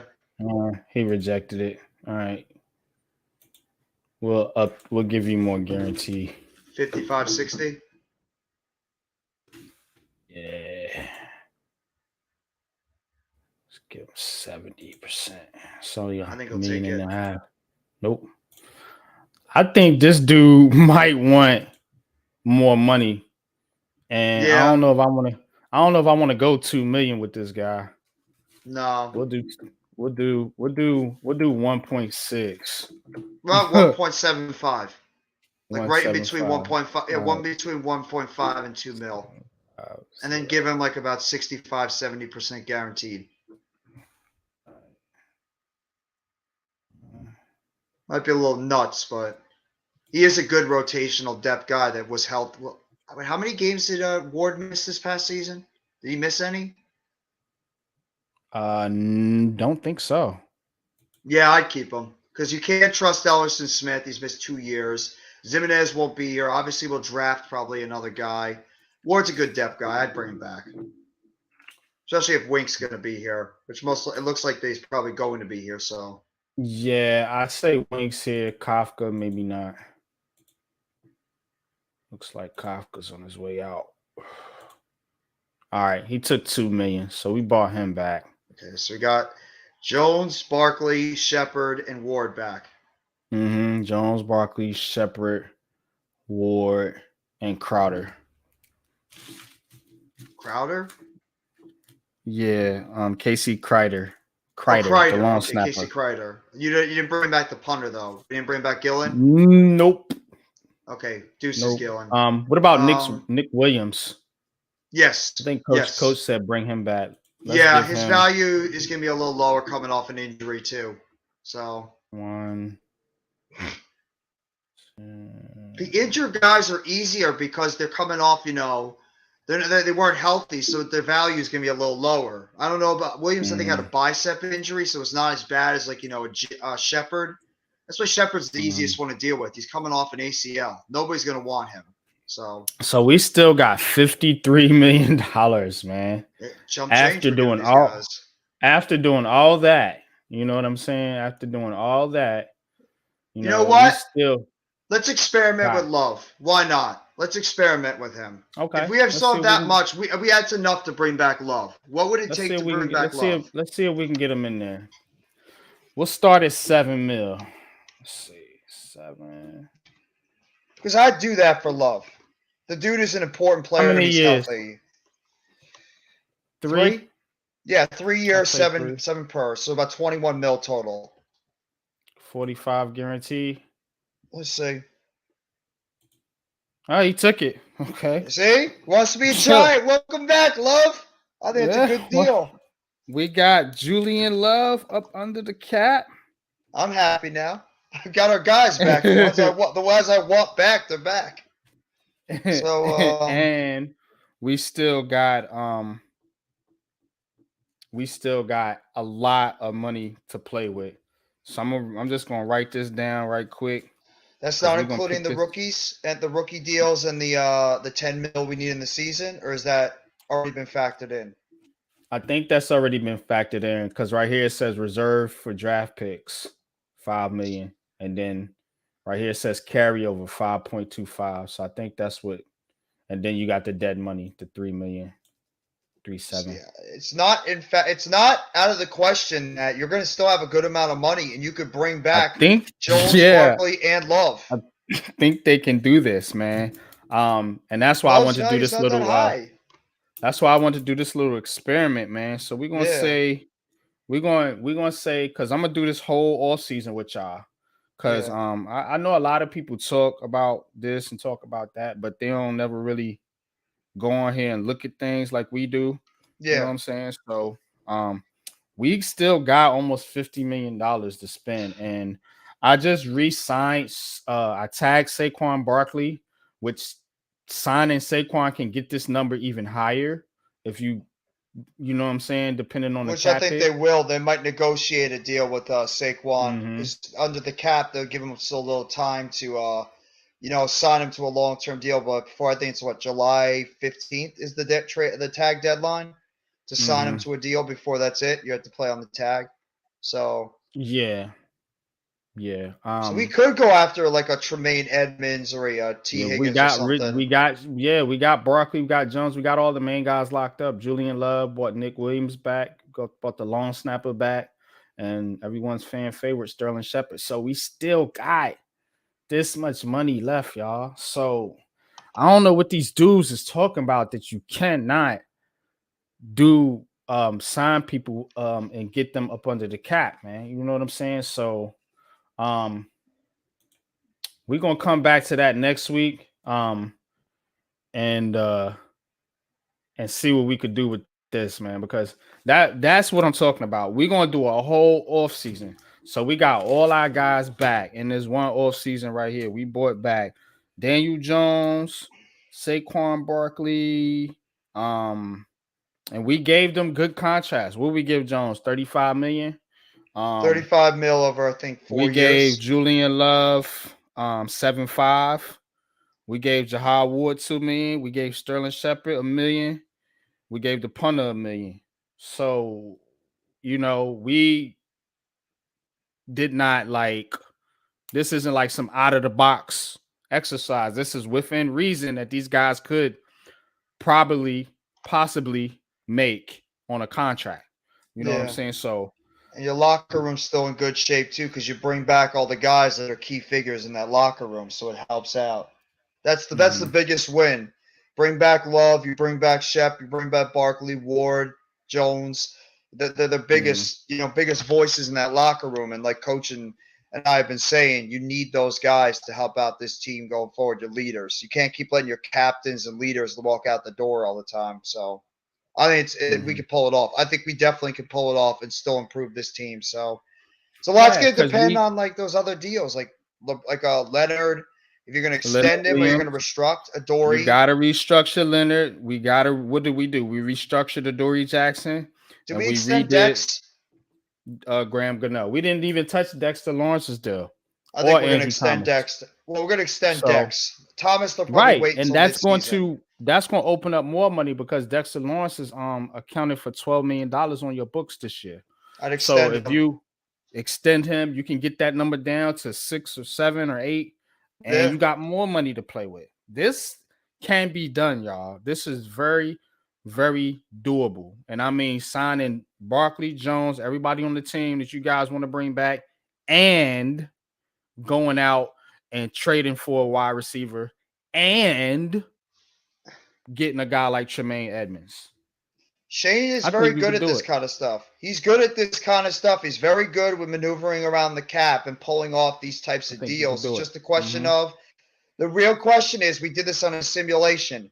Will these guys that we're, thinking they would want to be here? I think all these guys do want to be here. Like, Julian Love, Barkley, Jones, Shepard, Ward, they all want to be Giants. It's just, can we make it work in terms of the money? So that's the question is, can we make it into a reality through the simulation? I think we can and still have money to play with because I think we can extend Dex. We'll give Jones his money. We might have to tag Barkley. I'd like to sign him, but we might have to tag him for this year and see how he looks another year. I mean, Shepard's easy. He's injured. He's not going to get anything. Ward, I think if Martindale is going to be back, which it looks like right now, what you said about Gus Bradley being the DC, it looks like that he will be coming back. So you can bring back Ward as a rotational guy. Love, keep that other safety there. Let Belton continue to develop. You still got Love and McKinney, which helps out the defense. And then you got a couple of these other guys, lower level guys you want to bring back. You could even bring back Richie James if you want to on a smaller deal. That wouldn't hurt. Bring back him for depth. So, and especially if Wandale's not going to be back, you got Shep back, you got Richie James back, you got Isaiah Hodgins, 3 guys that love Daniel Jones, like playing with him on the field. Pause. So, like, you have those guys there, and you have the younger guys you could bring in through the draft. And then you could even upgrade, maybe get another wide receiver on a cheaper deal if you want. So, yeah, there's ways we could work with this, and that's why we trust Shane because he's smart enough to pull something like this off. He's very good when it comes to this part of the offseason. I trust Shane when it comes to maneuvering around the money. He did it this last year. He managed to pull a rabbit out of his hat for what the moves he made this offseason with literally no cap. So I can't wait to see what he can do. I can't wait to see what he can do now that he actually has cap space. I really can. I can't wait until March. I think he's going to pull off some big moves. And I think we're going to get a receiver through the trade. I think we're getting a receiver through the trade.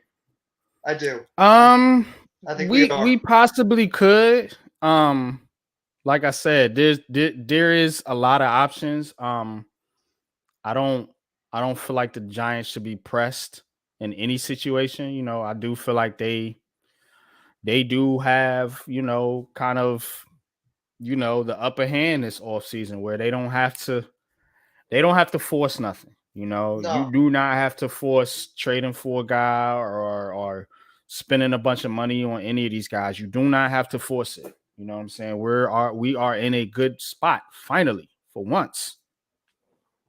So that's how I'm looking at it. If you trade for Ayuk, I think he's a first round pick, so you don't even have to pay him. You can still play him on that 5th-year deal. So if you trade for a guy like Brandon Ayuk, you could still have him play on that 4th year, and you don't have to worry about extending him yet. That's something you could talk about in 2024. So that could also help.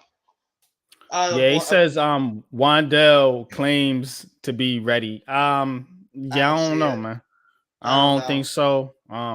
Same thing happened with Shepard last year. All this talk he's gonna be ready. We won, and poor guy didn't make it quarter of the way to the season. So but ACL look, is man, different than Achilles too. ACLs are trickier. Especially in the middle of the season. He got that injury in the Detroit game. That was smack dab in the middle of the season. I think the smartest thing to do is take it very, very easily with Wan'Dale Robinson. Look at Beckham. I mean, I know we got injured in the Super Bowl last year, but he didn't even step on the field all year. Some guys recover quick. Chase Young tore his ACL in the beginning of last season, and he didn't play until all the way to the end of this past season. So it depends on how these guys recover. He might say he's going to be back before, but I think it's smarter, especially for a wide receiver. You got to take it slow. Luka, what's good, Luka? What's up, Luca? Yeah, Luca came in with his name this time. He said, y'all ain't gonna call me Alex this time. Nah. Oh man, appreciate you, Luca, man. How you feel about them Knicks, man? Coming up on the trading deadline, man. I know they still hot and heavy with the rumors, man. But Knicks look good tonight, man. We'll take a look at the box score a little bit. We gotta talk more about that too, because this is our last stream we'll be doing before we the for the NBA trade deadline. Yeah. So we gotta like go we're hot gonna and get heavy. we're gonna get into the trade deadline. And then we're gonna also talk about the Super Bowl coming up Sunday. So still got lots to get into, man. Probably gonna go for about another 45 minutes to an hour or so. You know what I'm saying? Give you guys a real good show, man. Cause I got my bro Coach Ed back. So we gotta go in tonight, man. Let's go. Julius Randle, man, 14 points. 14 rebounds, 22 points. Brunson had 25. He looked pretty good. Barrett, 15. Yeah. And Quickly, man. Quickly's been doing damage for the Knicks too, man. Kids got talent, man. Very promising. What are y'all gonna do with Cam Reddish? I'm thinking about guys like Cam Reddish, and I'm thinking about a guy like Obi Toppin, because it doesn't look like neither one of those guys are in the long-term plans of the New York Knicks. But my man Lucas says the Knicks need a big wing and a backup point guard. I like Sadiq Bey as an option. I like What you Sadiq think Bey, about too. that? What you think about that, Jeffy? For the Talk to me, Knicks, because I'm not too familiar with Mr. Bey. I have heard of him, but yeah, what Sadiq do you Bey think would about actually that? be a really good option for a What do you think backup that? point guard position for the New York Knicks. I think he'd be definitely somebody that you could dangle for maybe even like a Cam Reddish. I mean, he's a good young player. I think he's a good shooter. Because it seems like they got a bunch of two guards. Yeah, They do. 'Cause They do. you They have a lot of two guards, you and a lot got of them are not great Grimes. shooters. Yeah, you got Quickly. You got, they list RJ Barrett as a 2, but I don't think he's a 2. He's like a tweener. Yeah, RJ's a like weird one. He's like a 2.5. He's not yeah. really a 3, and he's not really a 2. He's like right smack dab in between both. Grimes is a 2. Yeah, they got a.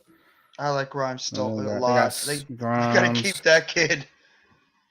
Mm-hmm. Yeah, they. Luca, would you be disappointed if the Knicks stood pat? Like if they stood pat at the trade deadline and didn't make a move? I Or feel like they're going to. I don't know. I don't know if they will. They might get cold feet and they just might stay the course. You have a million draft picks and young players to trade off. Plus, you're not that. But far it's like they're scared to make a behind. trade. You know what it feels like, Jeffy? The Yankees. It feels like they're scared to make a trade, and it feels like they're scared to make a trade because they don't want to mess the trade up. That's what it I feels also think like. it's like the Yankees. They're like the Yankees. They're afraid to trade away these draft picks and these young players because they're afraid of them trading them away and seeing them succeed somewhere else. I hate when teams do that. You get scared to trade away young players or like draft capital when you have a ton of them and they're overlapping each other. You got to give away some. You need some veterans. So he would, okay. Bay is a 6'7" small forward. Okay, so yeah, man. I mean, I guess that's the consolation prize for not getting Anunoby. Because I'm wondering now if Anunoby even gets traded. I mean, that would be a missed opportunity by the Raptors because unless you're paying him, you're just going to let him walk after the season, get nothing for him. His value's never been higher. I think it'd be a mistake. Unless you're paying Anunoby and you're the Raptors, it'd be a mistake. You're going to get nothing for him. The Knicks got to make that deal, man. I don't know what. The Nets got to make that deal. Yeah, I mean, I wish we would, but I don't. You know what I'm saying? I think the Nets would pull the trigger before the Knicks. It just seems like the Knicks in a little bit of this cold feet mode, like you said. It seems like they just scared to really go all in. Like they know they're not good enough, and it's like they're holding on to these guys. Okay, so I'm gonna just go down the roster as an objective non-Nick fan. You know what I'm saying? Randall, I would deal, but they're probably Yes. gonna keep him. So we'll move off him. Sims, I keep. Yeah. Brunson, I keep. I'm Absolutely. getting RJ Barrett should be on the trading block. I'd trade him. I would trade Barrett. Obi Toppin should be on the trading block. Yes. You can keep Randall. You Cam got to get rid of Reddish. Toppin. Reddish is getting value. I'd trade him. Derrick Rose, Fournier. I just heard a rumor about Rose. And then you got your young pieces, which the Bucks are interested. McBride are the quickly. Bucks will get D Rose. That's what we need. The damn Bucks get Derrick Rose. He's gonna go to a contender. I just hope he goes to the West. Yeah, I don't want him to go. Because he to will Bucks be a or problem in the Celtics. playoffs. Yeah, he'll be a problem in the playoffs. Yeah, exactly. He's been resting all year thanks to the Knicks. I mean, yeah, they won't play him. Yeah, they won't. Good job, Knicks. The Knicks stand pat. I'll be disappointed. You're in win now team and have to improve. Are they in win now mode though? I guess. They are 7th in the East, and they're winning some games. So I mean, they got a shot. Have to improve the roster. I think they do have a shot. Contingent, or I would say contingent on with the Nets and possibly the Cavs and the rest of the Eastern Conference does in the before the trade deadline. Well, people too think small on the wings. We're gonna get cooked. Yeah, they are a little bit small on the wings, pause. But yeah, because I mean, you starting Barrett as a small forward. Yeah. And he's 6'6", so I don't know what's going on there. Grimes is a 2. He's only like 6'4". Yeah. McBride. He's quickly 6'1". They're a little you know, yeah. Cam Reddish would be your wing, but you're not playing him, or you don't. He had a DNP tonight, so yeah, it's got to be Cam Reddish, and you got to do something with Evan Fournier. Yeah. And what are you gonna do with Toppin? Because if you're not playing Toppin and he's gonna back up Julius Randle, you might as well sell high on the kid and get something for him before you ruin the guy. What would be more disappointing? Which team do you think would be more disappointing if they don't make a move? The Knicks or the Nets? The Knicks. We already made a move. You know what I'm saying? I still think we desperately need to make moves, though. We do need to make another move, but if they were to stay pat, I say plural, moves. I could understand it if they stood pat. If they couldn't get nothing else done. I wouldn't be happy either, but the Knicks, I feel like you gotta do something. Like you have the assets. It's hard for the Nets to make a trade because we lack the assets. So these deals that they're looking at, Siakam, Anunoby, it's hard for them to get something like that done because they don't necessarily have now they got a couple draft picks back. That's why I wanted more in that Kyrie trade, because that could have set you up to go get OG or go get Siakam. Now I'm hearing the Nets it's possible they could really make a significant offer to the Raptors for Pascal Siakam. I don't know what that's going to look like, Jeffy. I hope it doesn't include Nicholas Claxton or Cam Thomas. It's going to. That's what I've been hearing. It's the first 2 guys they're going to ask for is Claxton or Thomas. They might ask for both. They're going to ask for those guys because they're the young players on this team that are emerging, and they're going to want draft picks. And are the Nets willing to sacrifice Claxton and or Thomas for a Siakam? How old is Siakam's? What, 29, 30 years old? For a potential win now? He's like 29. Mm-hmm. If you take away Claxton, who's your center? Siakam's not a center. Think you were bad on the boards now. If you take away Claxton, we're screwed. You really gonna be getting pushed around out there, man. Like for real. Nimmer, what's up, man? You think we lose Kafka and Wink Martindale? I think we lose Kafka. I do not think we lose Wink Martindale. I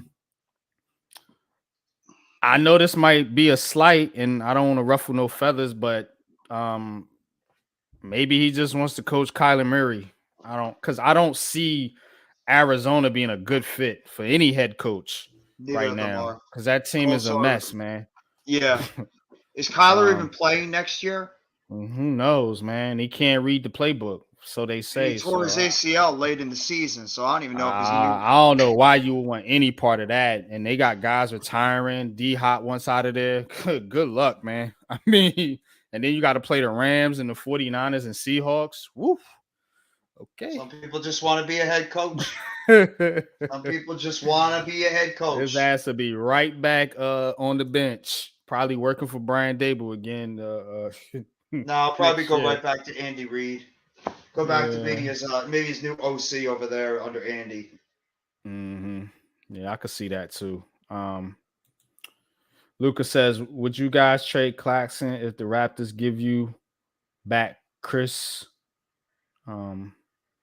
Boucher? No, he's a nice young player, but I don't want to I really honestly don't want to give her to Claxton. Claxton is the one guy I really think that could be I actually think Claxton's even more important than Thomas, and I love what Thomas is doing, but Claxton is such a force defensively, rebounding. I think they're both important now. offensively. Yeah, I can't. I think you they're gotta both. think about your future. I think they're both important now. I mean, just looking at the score tonight, 116, 112. It's Claxton, Cam Thomas, and nothing. Yeah. I mean, TJ Warren gave you a nice little effort, but that's it. That's all they got tonight. They got 17 from Claxton, 43 from Cam Thomas, and 17 from TJ Warren. And that was about it. Yeah. So I am not giving up. He had 3 points. He was 1 for 6. See, that's the problem. And all that guy does is shoot threes. All he does is shoot threes. He's literally a one-trick fucking pony. That's why I'm so frustrated. Royce O'Neal, Joe Harris, Seth Curry, Ben Simmons, they're all Edmund 3-point Sumner, shooters. Warren. They have no game. They're jump inconsistent. shooters. Exactly. They're inconsistent. TJ Warren, he can go to the basket a little bit, man. You know, I give him that, man. But the rest of these guys are just shooters. They have no aggressiveness.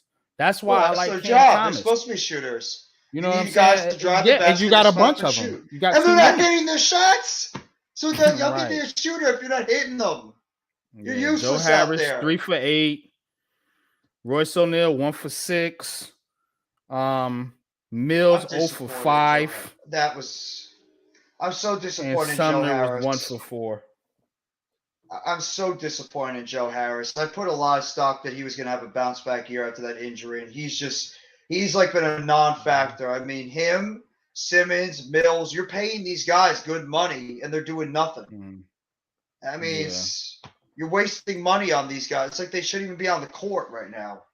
Do you think we promote Shea Tyranny? Who you think we get for D coordinator? We lose Wink Martindale. If I was to lose either coordinator, my personal opinion, unpopular as it may be, I think we promote in-house. So I would promote. I would slide Tyranny Pauls into the OC role, and I slide Jerome Henderson into the DC role. If that were me, I would not go outside. I don't want to mess up the chemistry, getting a whole new system, and So that's just my opinion, Nimmer. I'm going Shea Tyranny and Jerome Henderson, but I do not think Wink's going anywhere. Kafka, maybe. If Kafka leaves, then I'm promoting Tierney to OC, and I'm going to ask Davis Webb if he wants to be the QB coach. Because I think he'd be a good asset for that team. He's familiar with Daniel Jones, so I mean, and he knows the system. He knows Dable. I think he'd be a great He knows coach. Tyrod. He knows the backup. So yeah. I would definitely do that's my moves.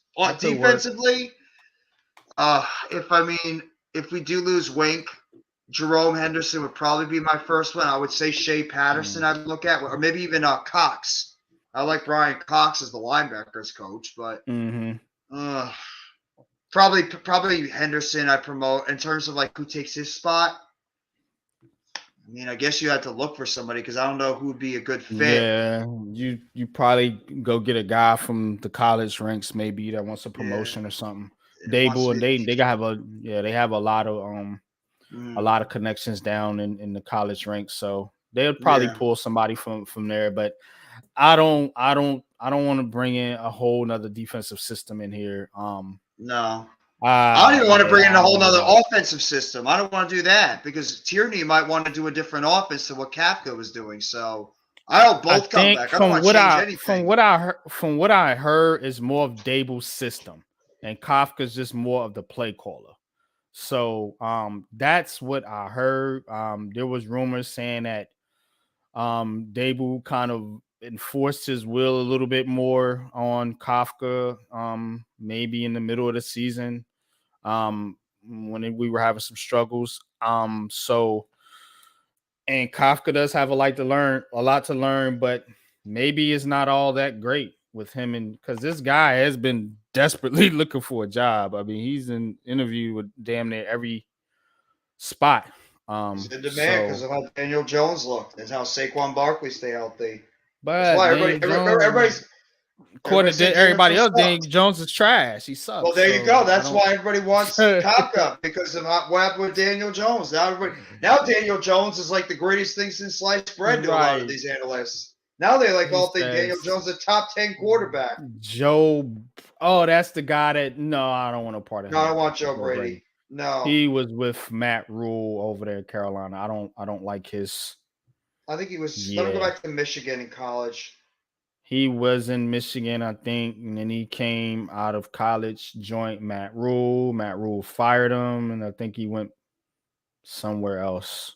I don't really know. Um, yeah, nah, man. I just think you stay in house, man. You don't got to go get no outside the organization guy, man. I mean, Dable can run an offense. I think he's. Oh, that's the guy with Buffalo. Okay, I'm Oh, thinking of you're thinking another Ken guy. Dorsey?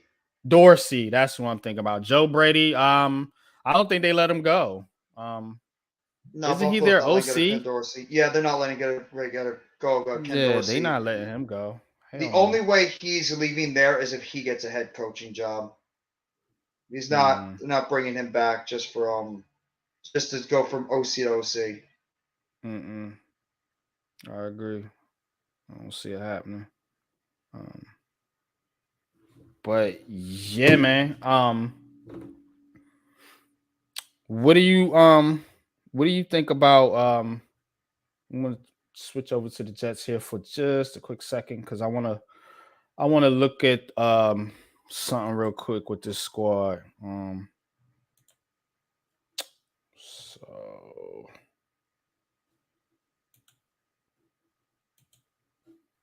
did it share screen again? So we're gonna take a quick look at the Jets here.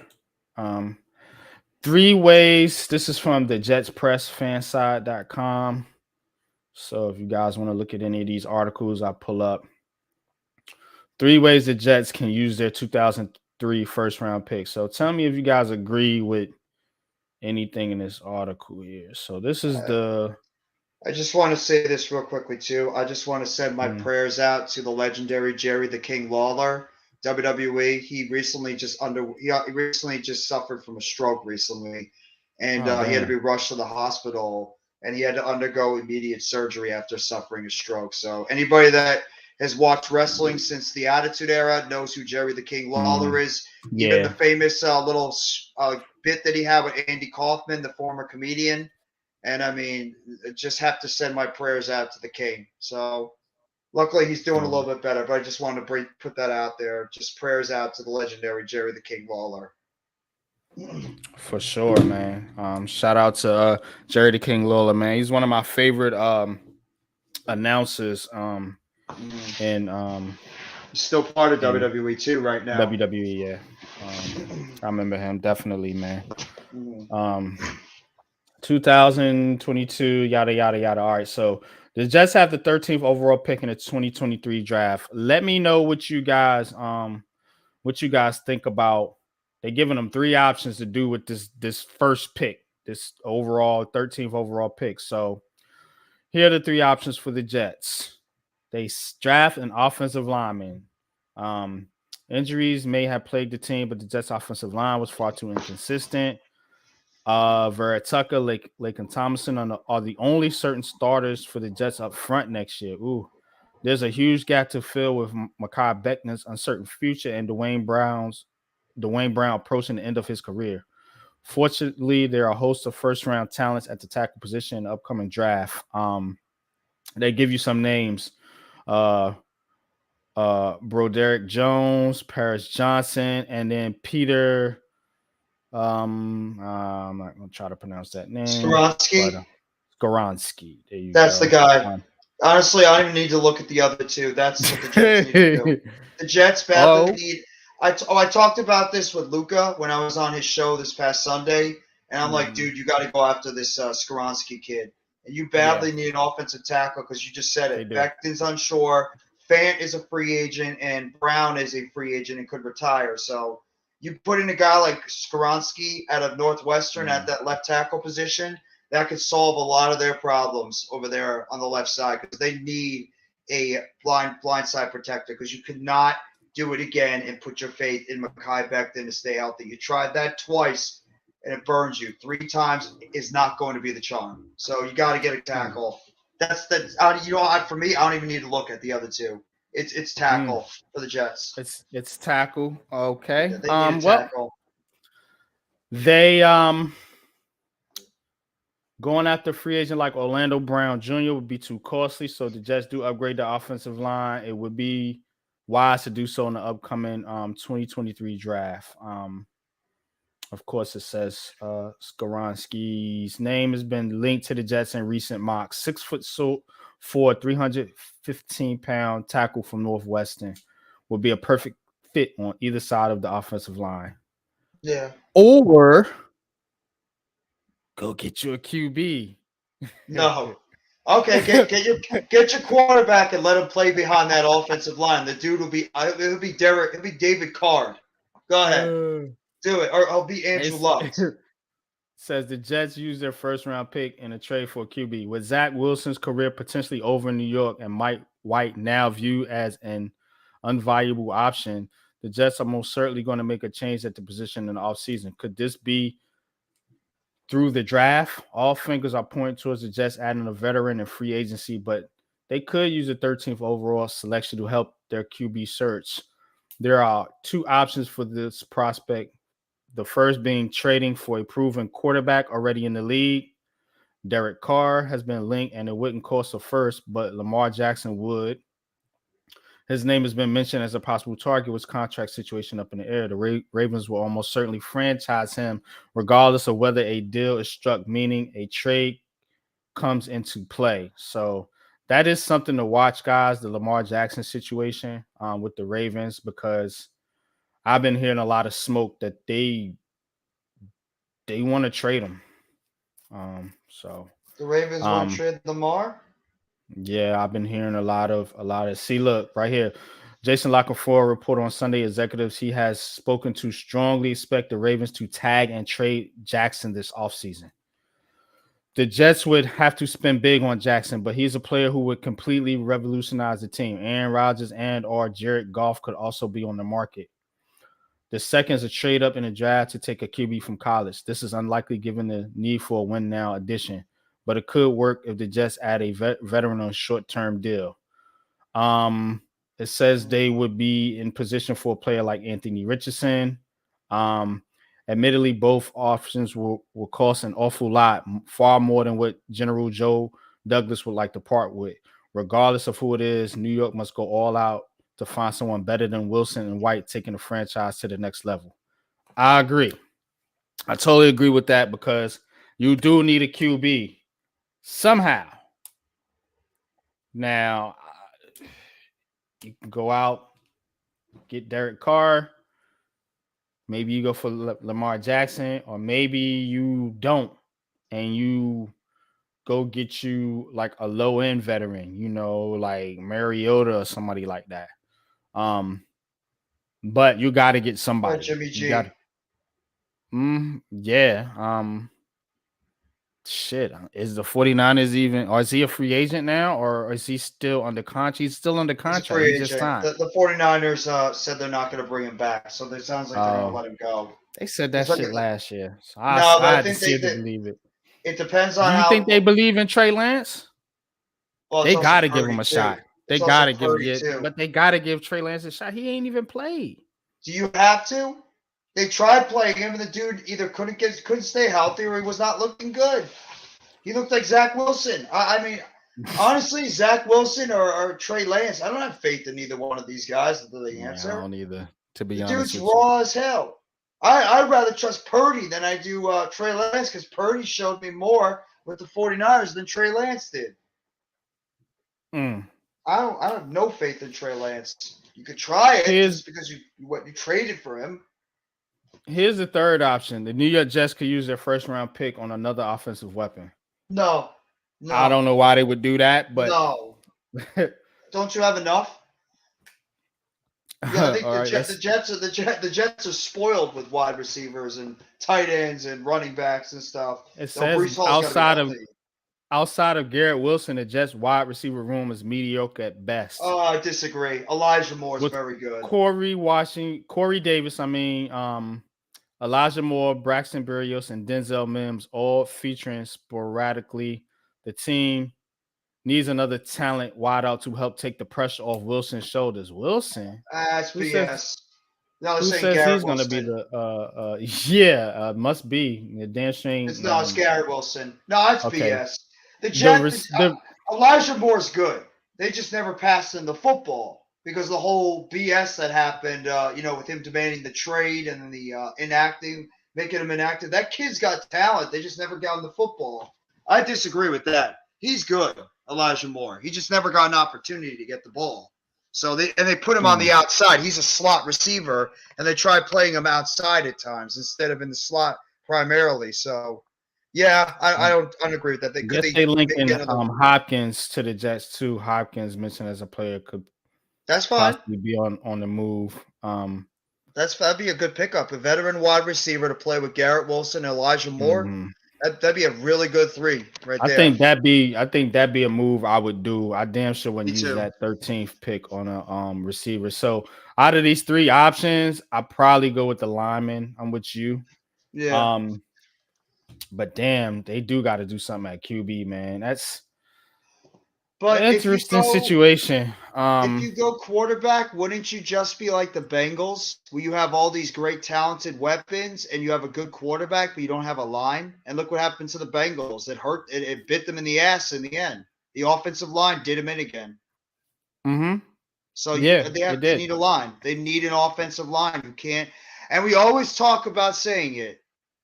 What do you need the most? I'm sure this will transition into the Super Bowl stuff soon too. I think the Jets. Rodgers. What do you think about that? I wouldn't do it. I don't understand. I smell like Brett Favre all over to me. Yeah, you're giving up a lot for him. He's up there in age. Mm-hmm. You don't have an offensive line now. You might have to give up a first-round pick for Aaron Rodgers, and I'm not. No, they're gonna want a first. I'm not doing it. I think the Jets would be nuts to give up their first-round pick for Aaron Rodgers. What offensive line's protecting him? I'm gonna keep going back to that. You give up that first-round pick. Who is protecting your quarterback? Your offensive line is bad. It's not average or even fair. It's bad. You need tackles. I think you can probably take Evan Neal right now off a bad season than what they have at the tackle position. So, yeah, they need help on that offensive line all over the place. I think their center is a free agent. Tomlinson was horrible this past year. Barrett Tucker's coming off injury. Becton's hasn't done anything in 3 years. Brown might retire. I mean, they have the fourth-round pick, Max Mitchell, out of Kentucky, who's he's a good player, decent player, but I don't know if they're going to put faith in him. They need a lot of help on that offensive line. So, yeah, I wouldn't do it. I wouldn't, not for a first-round pick especially. The Jets would be nuts if they do that. Yeah, I agree, man. I'm not with it. I'm not with it, man. For sure, man. I don't want Aaron Rodgers anywhere near my team or anywhere in New York. Period, man. Like I don't like that dude's vibe. He's not a winner. And I made a comment on a podcast the other day, man. And I said I think comparing, because it was that's who it was, the Shakedown podcast. Shout out to them guys. Shout out to E, the chosen one, and the Shakedown crew over there.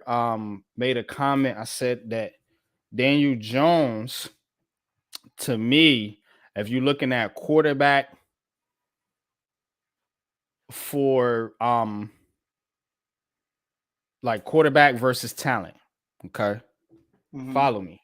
Quarterbacking versus talent. Eli Manning was never the most talented quarterback in his era, but he was one of the best. You see what I'm saying? No, I got you. You look at quarterbacking in totality versus talent.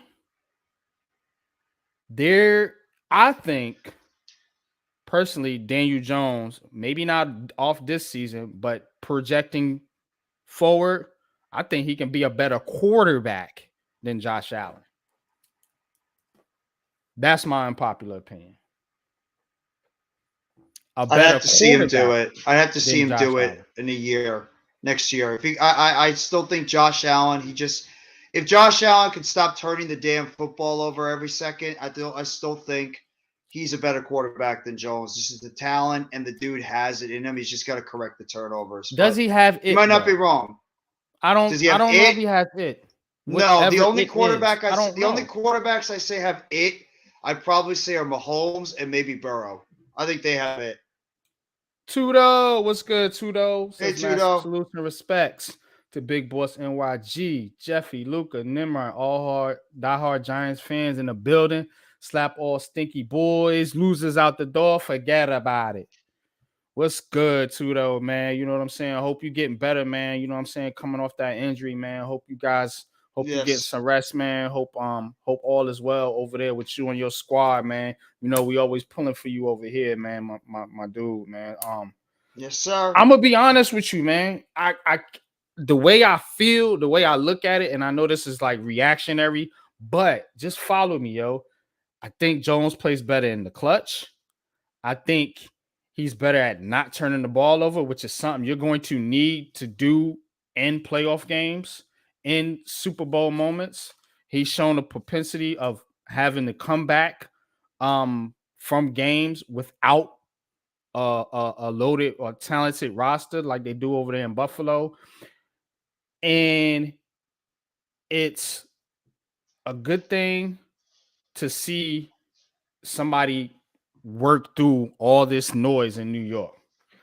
I think a mentality standpoint is something that the Eli Manning, the Phil Simms, you know, some of these other quarterbacks that came through the New York Giants, I think it's something about the makeup of how those particular quarterbacks are. I'm telling you, I think Daniel Jones will win a Super Bowl before Josh Allen. I'd probably say he will too, because the AFC is more competitive as well. There's nobody in the NFC in terms of a quarterback that scares me over the AFC guys. There's no Mahomes, there's no Burrow, there's no Herbert. I think the AFC has the better quarterback talent overall than the NFC does. This is my comparison. I got laughed at for it, but it's cool. Think about Tom Brady and Aaron Rodgers. It's a reason why Aaron Rodgers, and I will argue with this, and anybody that watches film, you film guys, tell me that Aaron Rodgers is not more talented than Tom Brady. Tell me I'm lying. But who's the better quarterback? Right. Who's the better quarterback? Brady. Exactly. That is my point. Cerebral. That's cerebral. My point. And he knows how to do. That's why I know people like destroy Brady because he had talent and everything. And I'm not a Tom Brady fan. You know that, Jeffy. I think he's overrated. You know what? Brady, it doesn't matter if you have talent. There's a lot of talented quarterbacks that don't win. Brady's won because he knows how to get it done, and he knows when that ball is in his hands, there's no quarterback you have more confidence in that he will get it done than Tom Brady. And that's exactly what he did. Tom Brady got it done over and over and over and over again. I've never hated Tom Brady. I've actually had respect for Tom Brady for what that guy's done over the years. I know the deflate gate, that gate, this gate, that gate. I get it. And I mean, I know this everything's like an asterisk on it, but the dude is a clutch quarterback when it comes down to it. I'd take Brady a million times any day over Aaron Rodgers. Aaron Rodgers is more talented. Brady's a better quarterback. Not even close. Not even close. That's my point. But when you say that about quarterbacks like Daniel Jones and Josh Allen, you're out of left field. You're a nutcase. Like, how is that?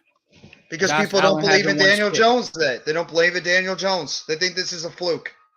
Those people think that Daniel Jones' this year was a fluke.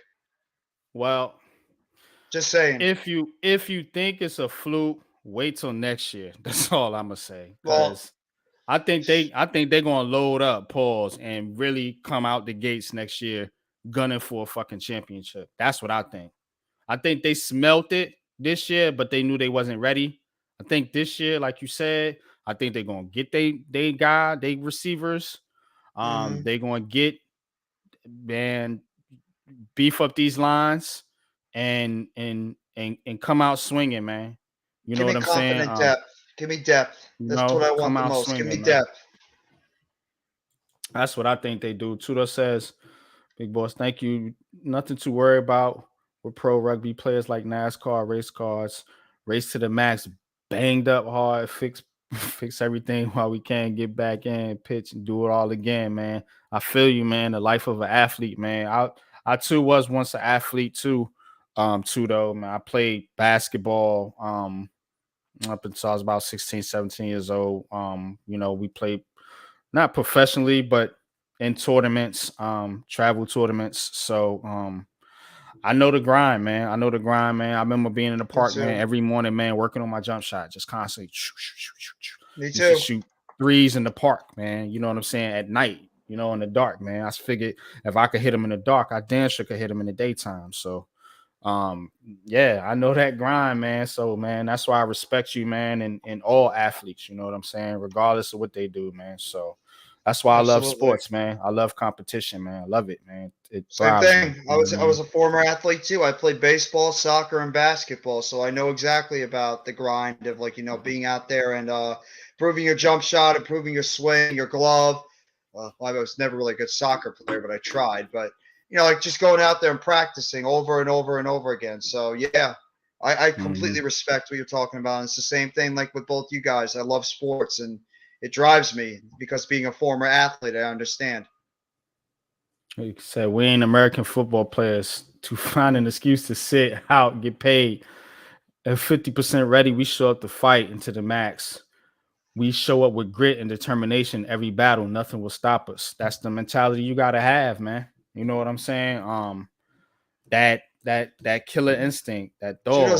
Tudor looks extra jacked up in that photo too. He's ready to go, man. You know what I'm saying? Like, yeah. You know what I'm saying? Yeah, man. Put him at middle linebacker, man. Let's go, man. Because need one.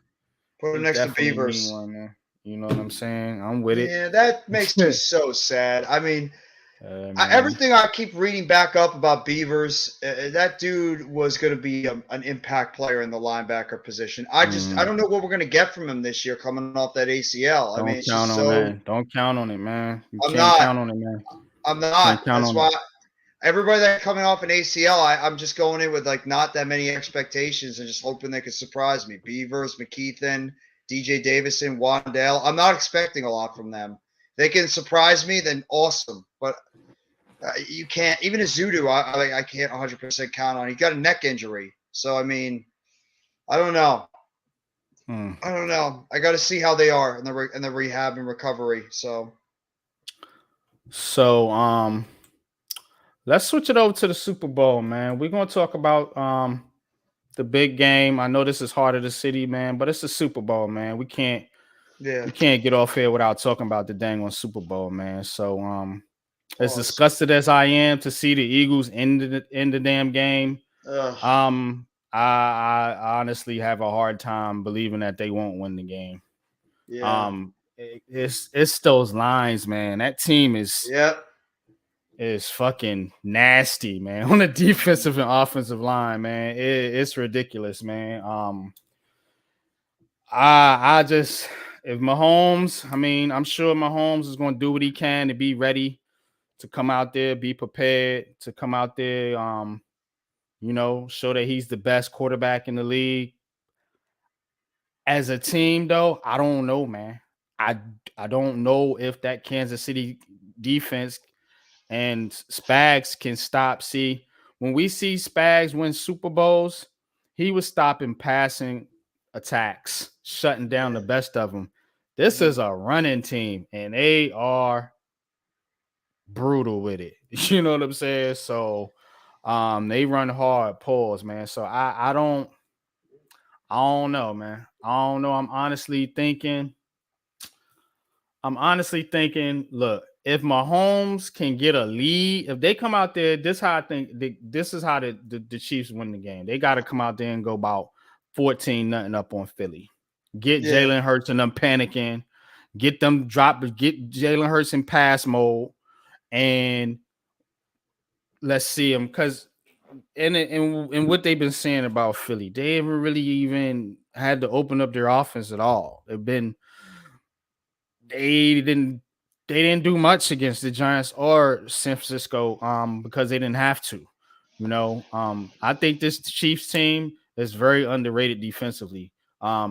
Chris Jones is something to be He's dealt with. good. Yeah. You know what I'm saying? So if they can slow him down, I don't I see the Chiefs having a hard time. So I don't think the game will be a blowout. I think it'll be close. It ain't gonna be like the NFC championship game was, but I think I think you might see the Eagles bring it home, and it was gonna make me throw up if that happened, and it's making me throw up to say it. I'm To be getting honest, indigestion just thinking about it. how much I fucking hate this team, man. But I said this before the game was even played, so I'm gonna stick to my word. I said whoever won the NFC would win the Super Bowl because those lines and those teams run the football the way they run the football, whether it was Philly or San Francisco. You know what I'm saying? The way they run the football is different. You know what I'm saying? You're not getting that from the Bengals. Yeah. They're a passing team. This is a different matchup, and I don't think it's a good matchup for the Chiefs. Remember we went toe to toe with that Chiefs team, man. The Chiefs are a good team, but I never felt like the Chiefs were one of these unbeatable teams, because we went toe to toe with them last year, man. Ended up losing, but whatever, man. So I think it's going to take a Mahomian effort to beat this Eagles team, man. They're a good team. I hate to say it, man. I hope they lose all their pieces and fall flat on their face, man. But just looking at it objectively, as objective as I can possibly be, I think the Eagles win it. What you think? Yeah. I mean, I'm thinking about it right now. I'm going by positional match, like position by position. Besides quarterback and I guess tight end, even though it's not that big of a difference, the Eagles have the advantage at every single position. Depth, Yeah. wide receivers better, running back as a group is better, offensive line is better, defensive line as a whole is better, linebacking core is better, secondary is better. I mean, the Eagles, the one thing that could help them out is coaching because Andy Reid and his coaching staff has been there already. Sirianni and a lot of Eagles fans complain about their coaching staff. They complain all the time about Gannon. Sirianni's made some mistakes, and even Steichen as well. So I think the one thing that can help the Chiefs is the quarterback and the head coach, the coaching. That could be the one thing that can help the Chiefs. Another thing is you want to have short passing game or run. You need to run the football. The Chiefs can be able to run that football against against that Eagles run defense. They're not that good. So I think the Chiefs run offense can be a big factor in this game. And you keep Jalen Hurts and that offense off the field, and you keep running that football to Pacheco, coach's guy. You keep running that football at McKinnon.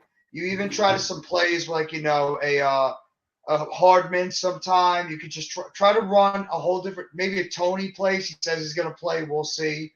So I mean, you got to try to run that football, even if he does play, he'll get hurt. I'm not gonna lie to you, man. Like I really didn't have no really animosity towards Kadarius Toney, but I don't know, man. He's kind of starting. Well, either way, one ex-Giants take me a winning the little Super bit. Bowls. It's gonna be Bradbury or it's gonna be I'd rather it be. Toney. Well, I'll take that back. Let me say something before I get smacked. I would rather the Chiefs win.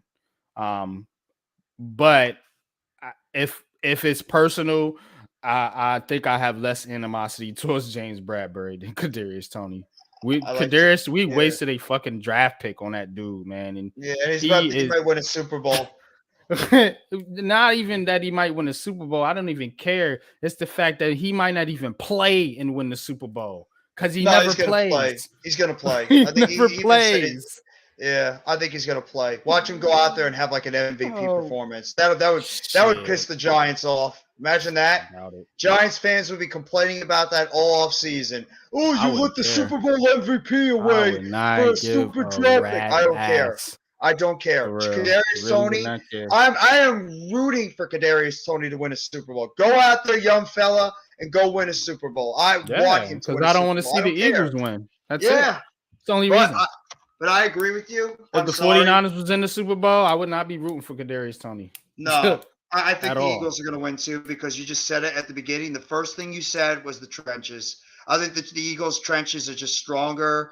Their offensive line is going to bully that Chiefs defensive line. And I think the one team that can counter a guy like Chris Jones is Jason Kelce in that offensive line. I think they're just that good.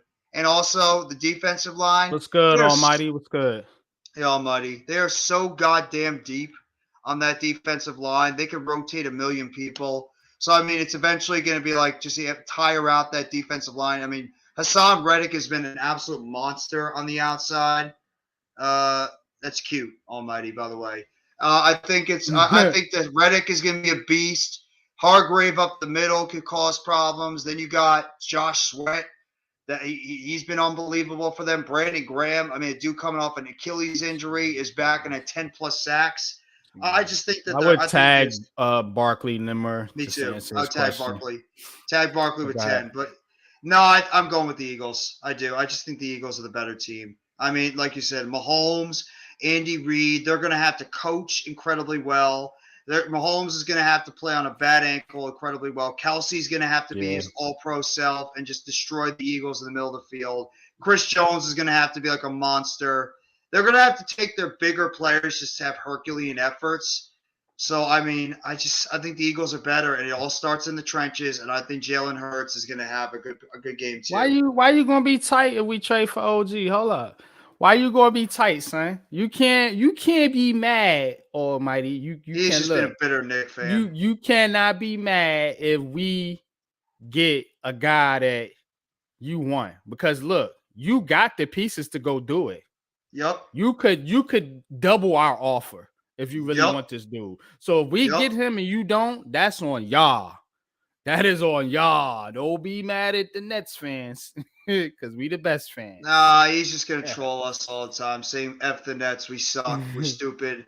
He called me a clown before, which, I mean, he's lucky I didn't go off on him about that one. Because, I mean, how could I be a clown when I don't disrespect anybody literally on the stream? So, but it is what it is. But, I mean... kids being a fan. I get it. Man, fuck the Eagles. He said well, that I agree with. I get it. F the goddamn Eagles. You know what's going to be more unbearable? We know a lot of their fans, and they're going to be absolutely just like, we can't deal with it. Yeah. They're all going to be just on a high. We're not going to be able to deal with it. In the other room. we can't talk to them. We can't talk to them because they got us. You know what? The Eagles fans can say, even if they have a bad year next year, we'll be like, you know what? We have the most recent Super Bowl. The most recent 2 Super Bowls in the division. You can't say anything. They got us. They got us. We'll get two more. We're due up next. Dallas and the Redskins ain't winning no Super Bowl no time soon. We'll be next up. Yeah, but I'm really hoping the Chiefs can just go out there and just pull one out of their ass. If But if Andy Reid never did anything for the New York Giants, he can do this. Please, not even Beat just the your old Giants, the team. entire NFC East. Beat your old team. Yeah. Beat your old team. The NFC East is going to be we won't be able to take the Eagles if they win it. They won't be able to take it if they win the Super Bowl. Ugh. I'm actually getting sick. I'm literally just sitting here like getting sick just thinking about it. My stomach is starting to kill me now just thinking about the Eagles winning a Super Bowl. Oh God. I might have to wear a Patrick Mahomes jersey or something. Like I don't even know. I might have to wear like I don't know what Kelsey thing. I don't know what it's going to take. But I mean, damn, we gotta do something, man. We cannot let them go 2-0 this was it not this decade, but it'd be this, I guess, millennium past or whatever. 6 years. Past 6 years they would have won because they won 2017 and then they would be 2022. So they would have won 2 in the last 5 years. That's 2 in the last 6. 17, 18, 19, 20, 20. Yeah, 2 in the last 6. So that hurts. Yeah, it does. It does because some people like Coach. They hate the Cowboys the most. It's always been the Eagles for me, and I just it's always the Eagles. I mean, they're equal, but if it's the Eagles are more of our direct rival. Yes, the Washington Redskins and the Cowboys are direct rivals. We've always been direct rivals with the Eagles, but the problem is, much like the Knicks and Nets, it ain't no rivalry when you lose all the damn time. Yeah. And they are directly our rivals. The Jersey connection. South Jersey Eagles, North Jersey Giants. So there is a little rival. And what about the Giants fans out there? And I'm going to call them the stupid Giants fans that root for the Eagles because they want the NFC East to win the Super Bowl. Are you out of your mind? There are Giants fans out there. Go be NFC East fans then. Don't be a Giants fan. Be an NFC East fan. You know, I respect all the NFC East. You know what I'm saying? And you know, people that cover the NFC East, and you know, I love my man Mac, and my man Adam. I love their podcast or whatever, you know, and they do their thing, man. But if you rooting for the NFC East over the New York Giants, go be a Cowboy fan. Go be a Washington, whatever their fucking name fan is. Go be a Sheagle fan. Go root for them dudes, man. You cannot root for your division over your team. What is wrong with you? New age fans, man. Are you kidding me? Who does that? You really want to see the Eagles win a Super Bowl and then you got to deal with their fans all off season? Right. It's 7-8 months and longer of them just gloating and gloating and gloating, and you have to sit there and take it because you have no comeback because they're the champs. You have to, and they are going to spit in your face. It ain't gonna be nice. They are going to shit all over you. Oh, I know. That's how they do. I know. We seen how they are. We seen how they are. That's okay, but you have to take it because we can't talk back at them. They own us and they're the champs. So you're talking about right now. That's why they gotta hope the Chiefs pull it off. Oh, do you think Sterling Shepard and Love come back, or do they get cut?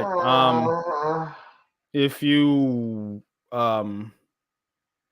rewind the stream, Nimmer, we actually went through a lot of these questions. I appreciate your questions though, but we went through a lot of this stuff. Shepard, I personally I wouldn't re-sign him, but I think they'll end up bringing him back, especially if Jones and Barkley come back. My personal opinion, I wouldn't go there. I'd do something. I'd go in a different direction with the wide receivers, but it is what it is. I'm not going to hate it as long as it's at a reasonable price. Julian Love, I do not think he comes back. I'm starting to think he gets cut. Unless what we did works, like you said, Jeffy, if everybody agrees to the contracts, our little exercise we did, but there's something's telling me Julian Love might get a good deal. Yeah. He's a good player, you know what I'm saying? And he's earned his contract. So you know, he was a fringe Pro Bowler this year. Yeah, I would want him to come back, but it's got to be reasonable. You're not going to pay him and Xavier McKinney big time money at the safety position, and you have Dame Belton, and a lot of Giants fans, myself included, we're pretty high on Dame Belton. Think he's going to be a good player. So no. Percentage wise, I'd probably say Shepard. I think percentage wise, it's 55-60%. Yeah, it's a better bet Shepard comes back. I think Shepard will be back because he's got no value on the free agent market coming off 2 serious injuries. No team is going to sign him. And he's just better. He's better to go back to the Giants where he's obviously familiar with. Love, I'd probably say like 35-40%. I'd probably say 35-40% that he's going to be back. I think, like you said, I mean, obviously, I would hate to lose Love. He's a captain on the team. He's a leader. He's a spokesman. We should shut the hell up about talking about the Eagles the entire time. That pissed me off a little bit, talking a little bit too much. I like embarrassed. I like but after you got embarrassed, by the team. Look here, man. We got to get out of this choir boy mode, man. I love what Kayvon Thibodeau said. Bring him back. Bring him back. And I love what Julian Love said, man. Like, we got to get, because this fan base is what it is. It's beaten. It's like a battered housewife. You know what I'm saying? It's this fan base is just beaten down, man. They have no confidence. I don't mind if you do it, but just like if you got your you embarrassed, you sucked. Don't when care, you play man. against them. It makes it sound very, very it makes it sound bad when you look bad. It makes it sound bad when my players always go up to the podium and like, oh, they were the better team. We just got to try hard next time. Like, yeah, but nah, then you man. The other way around saying the guy, well, what the hell did you do on the football field? You're talking smack. It's you got embarrassed. It's okay. It's okay. It's really depending on how you take it. Honestly, as a fan. Yeah, I think it's okay. I want my players. I want somebody on this team to have some cojones. Then bring him back because he's got cojones. He's got balls. Get him back on the team. So fucking paper soft, man. Like, I'm like, yes, somebody stick up for this damn team. Would you say because the fans won't? The fans are like PTSD mode. Oh my god! Do you think Love is a dog? We're gonna die. Would you call Love a dog on this team? Yeah. He has a good mentality to be a leader on this team. So yeah, I would say he's a leader. I'd bring him back at a reasonable price, but I think he's going to probably outprice himself. But I like what these guys are saying because you gotta build up the confidence in his fan base. I'm so sick of this whole year, Jeffy. Every game we played, the fans were picking us to lose, and not just lose, to get mopped. Can you blame them though? When we've been losing for 10 plus years, they're beating down fan base. But But now you're coming off a winning season, and you still talking this negative 2016 attitude. 2016. That's why they don't want it to be just a 1 year mirage, and then we go back to what we were before. That's why. If you don't have confidence in these dudes by now, I don't know what to tell you. It's a different team. It's a different vibe. It's a different management. It's a different coach. It's a different fucking quarterback. Daniel Jones wasn't here in 2016. So, I mean, shit, was Barkley? No. So, no. I mean, it's a totally different team. It's totally different players. And it's like, I get it. You know what I'm saying? And maybe, we went a little overboard with some of the stuff this year, man. But God damn it, I was dead on. And y'all can go pull the dang on tapes. I had this team at 9-8. 9-8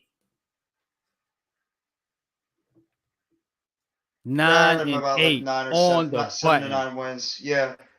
You know You're what I'm right. saying? So I had confidence before the season, maybe not as confidence as Lou and some others, but I had confidence before the season. I still got confidence in this team, and I'm not wavering over losing a playoff game to a team that did the same thing to one of the best teams in the league the very following season and is playing in the Super Bowl and is probably going to win the whole damn thing. I can't be defeated about that. So Fans if are Kayvon different. Thibodeau wanna jap his jaws, yeah, we had a good I have season. no problem with Thibodeau Finally, saying what he said. I love you know what I'm that. saying? Finally, somebody's I got an stepping up. experiment for you. I got an experiment for Mhm. you. Who on this team right now do you consider to have that dog-like mentality, including the free agents Kayvon with the team? Thibodeau, Saquon Barkley, Okay. um, Did you put Daniel Jahad Jones in Ward there? definitely has it. Jones definitely Okay. has it. You know, him and Saquon a Sterling little more Shepard, quieter. Shep, yeah, I'd say Shepard. Um, Love, Julian Love. McKinney. Yeah, McKinney does. Um, Adoree Jackson does. Adoree Jackson was mopping dudes, man. Yeah, he was. Before he got hurt, man. That dude was playing some football, man. Dex He was having a real good season. Oh yeah, you know Dex. and Yeah, Thomas Dex and too. He's a Leo. quiet dog. Yeah. Thomas is a quiet dog.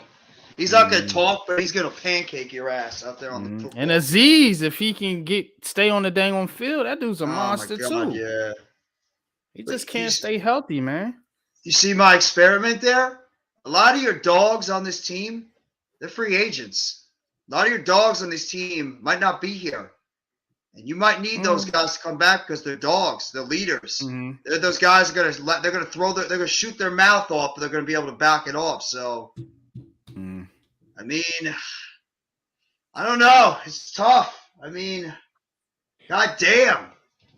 I want some of these guys back because they're not afraid to shoot their mouths off. I get it with Love. Trust me, I loved hearing Julian Love say that, and in my heart, I'm like, yeah, I actually really did love it.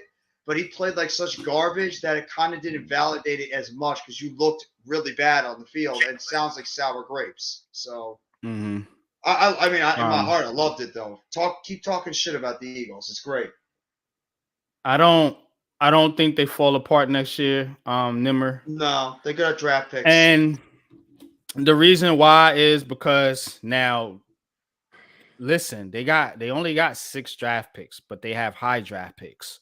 Yes. They got 2 in the first, and I think they got 1 in the second or 2 in the third or something like that. They only got 6 picks, but they're high draft picks. Now they're going to lose some guys. Yeah. But the key thing is what we saying, those lines. The players they're losing are probably gonna be in the secondary. They might lose Bradbury. I disagree. I think they're going to lose some defensive and offensive linemen if they win the Super Bowl. They're losing their right guard.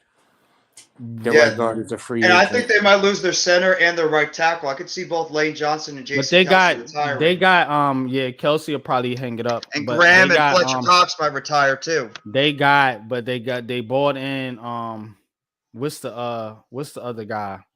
The center. Yeah, I can't think of his name. They drafted a center. No, not Dillard's a right tackle. He's the guard. He's the guard. Jurgens. Yeah. So they got him, and they got 2 first round picks. I can see them taking a step back for sure. I don't think they're gonna be in the Super Bowl again. That's hard to do anyway. But as far as them going like falling off the face of the earth, I don't think they're. I think they're gonna be a good team. I hate it, but I think it's gonna be them and us, to be honest, for the foreseeable future. Dallas I think the Cowboys will still be there a little bit. I think after this season we didn't call the Cauboys. I think this offseason we're gonna catch the Cowboys and they're gonna be behind. I got that free agent list, by the way. Do you want me to just read it real quick?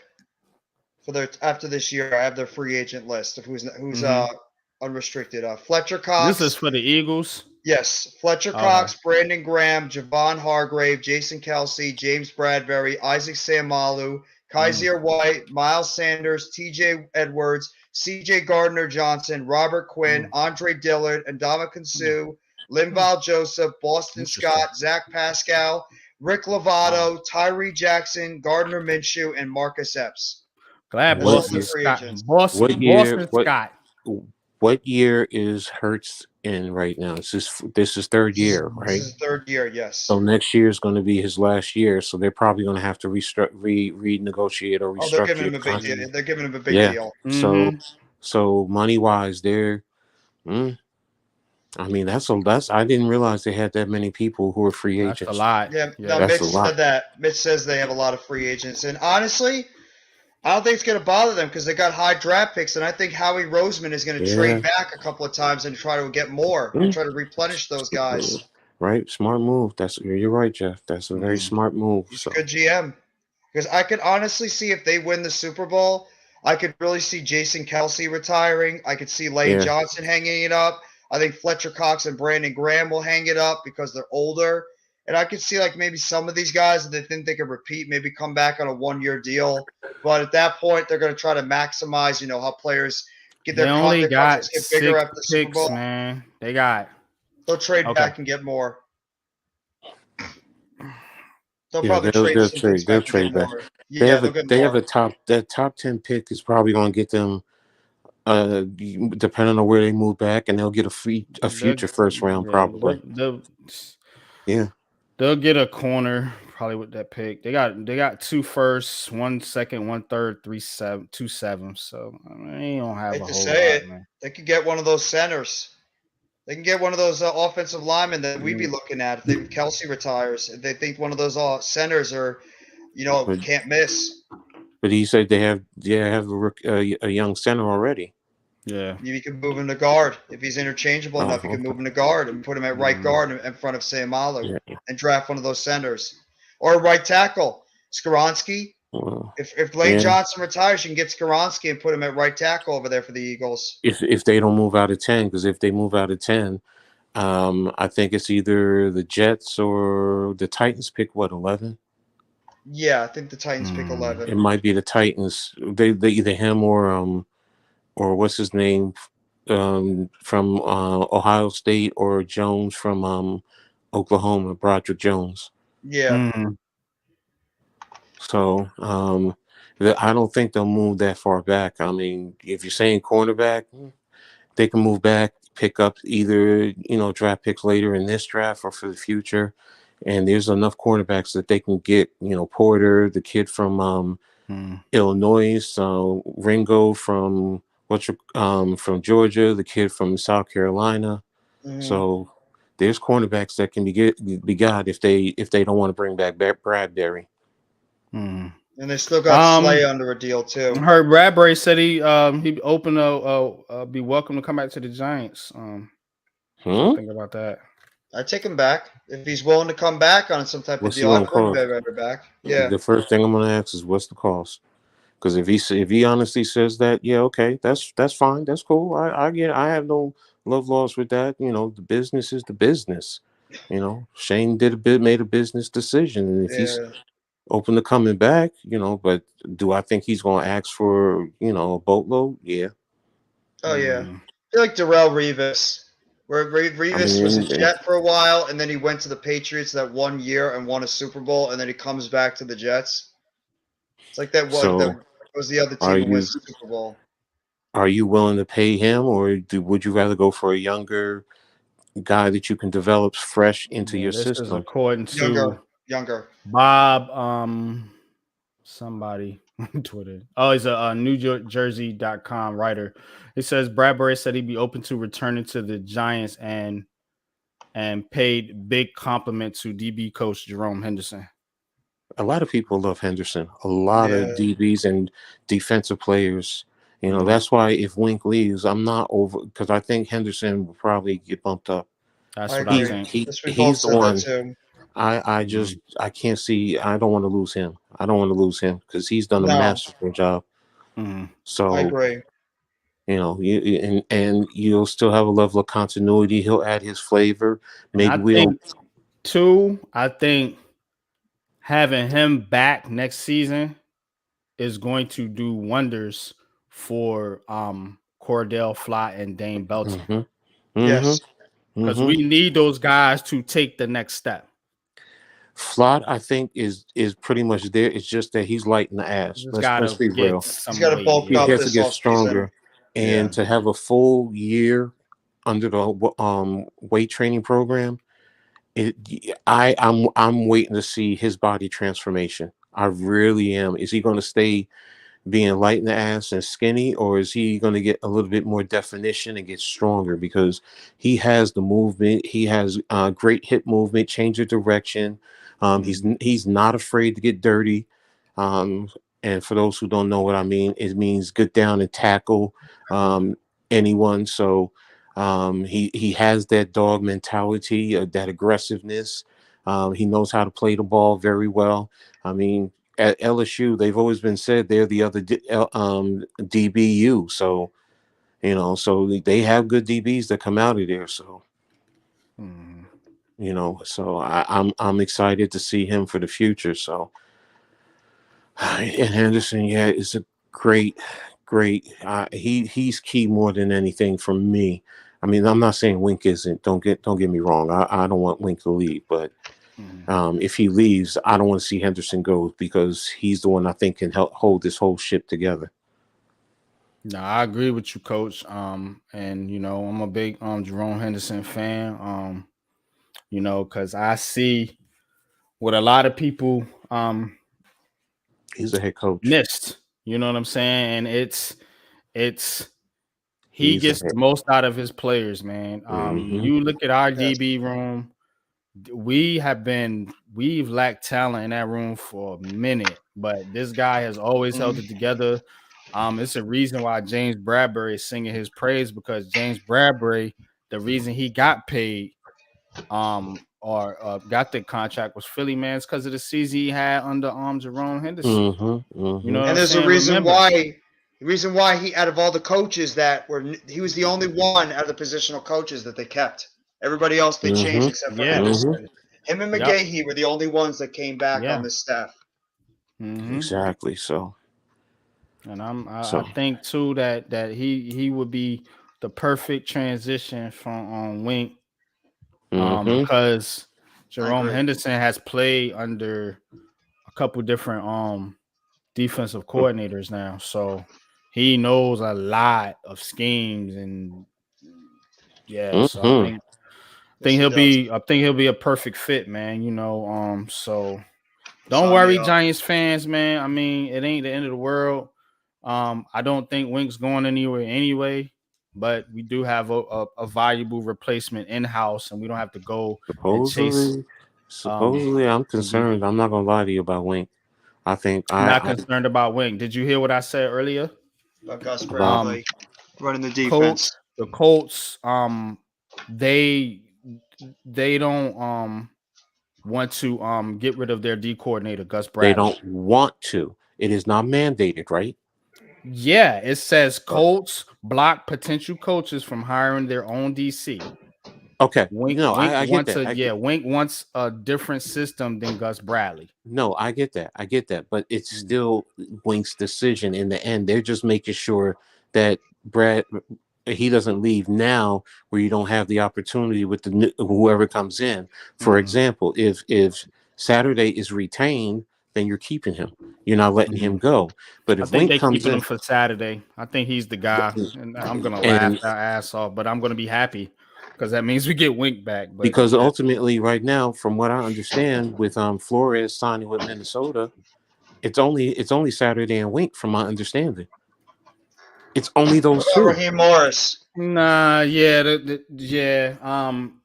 The only ones who have The said they coming back for a third interview is Saturday and um Wink Moore and Wink Martindale. And if they hire Wink Jeff Saturday over Wink Martindale, I that think dude should just sell the team. He should. I think on the real though, I think they don't want to They don't want to let that DC go, man. Well, then going back to the Giants, if Wink leaves, if he does leave for argument's sake, then that means Wilkins can't go then, because they're not going to allow him to make a lateral move contractually.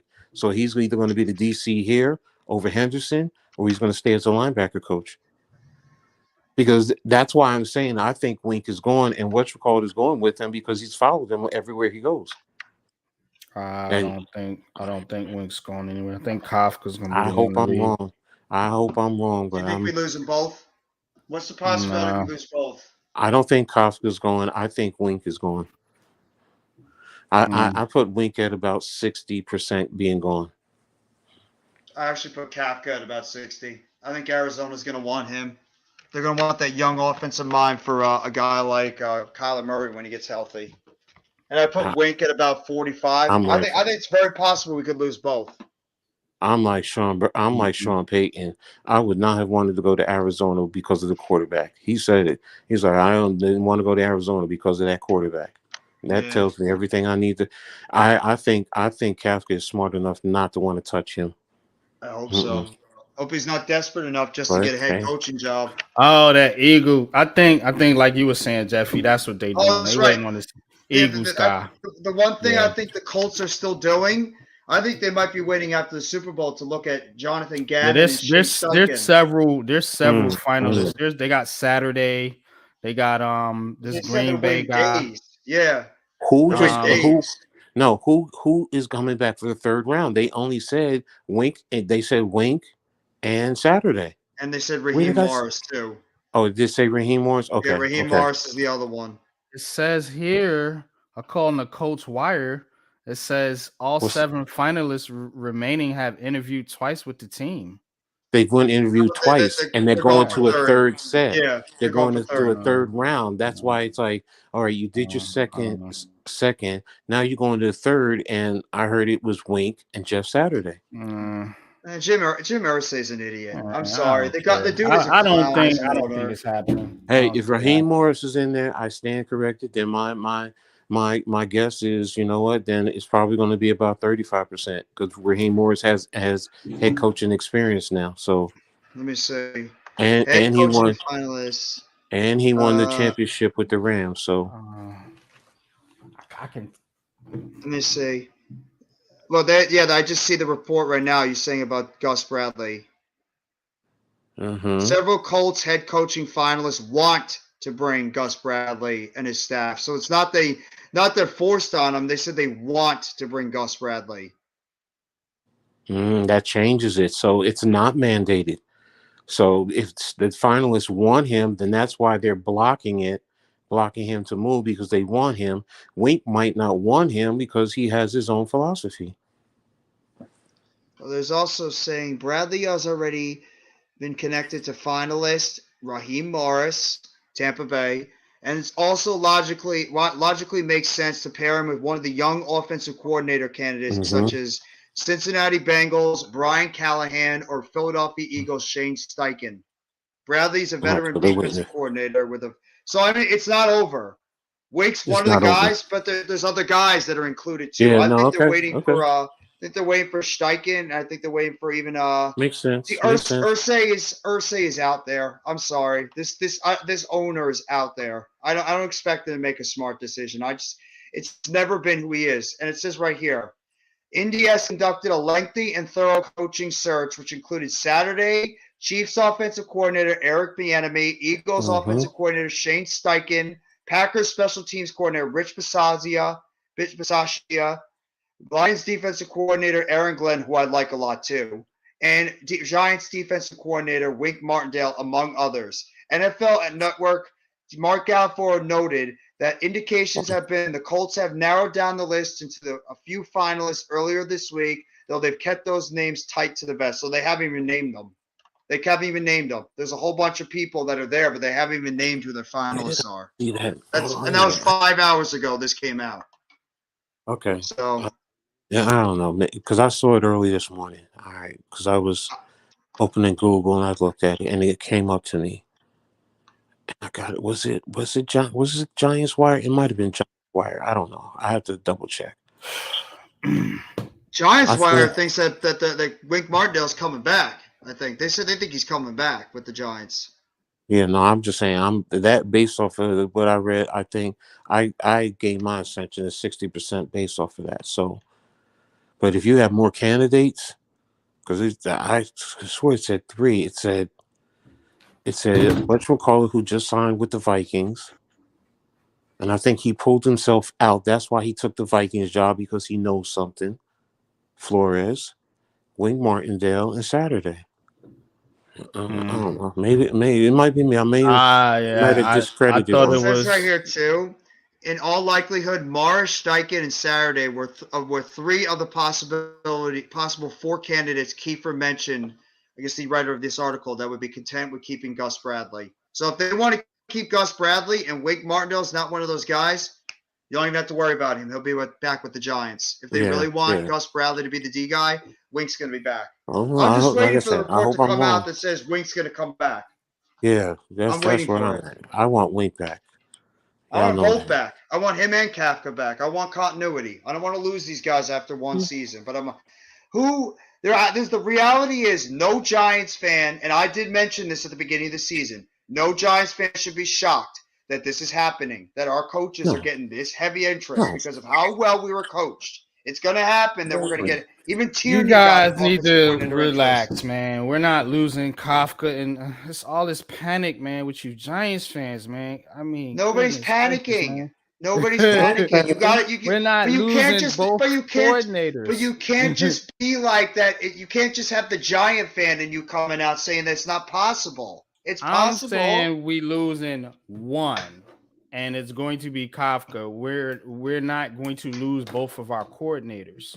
Is what I I'm hope not. saying. I hope not. He says he think they'll lose both. I mean, if you guys think Wink Martindale and Mike Kafka did that good of a job on offense and defense to both warrant head coaching jobs. One is a guy that's pushing in is he 60? He's in his 60s, Close to I his believe. 60s, I think. Close to 60, that's had several head coaching opportunities, hasn't gotten a job yet, and then one as a first-year head coordinator. You guys need to understand what these guys are looking at. Yeah, they bring in guys for second interviews, man. That gives these guys credibility. This is a thing they do around the league. There's Lou Amaretto, whatever, Cincinnati D coordinator.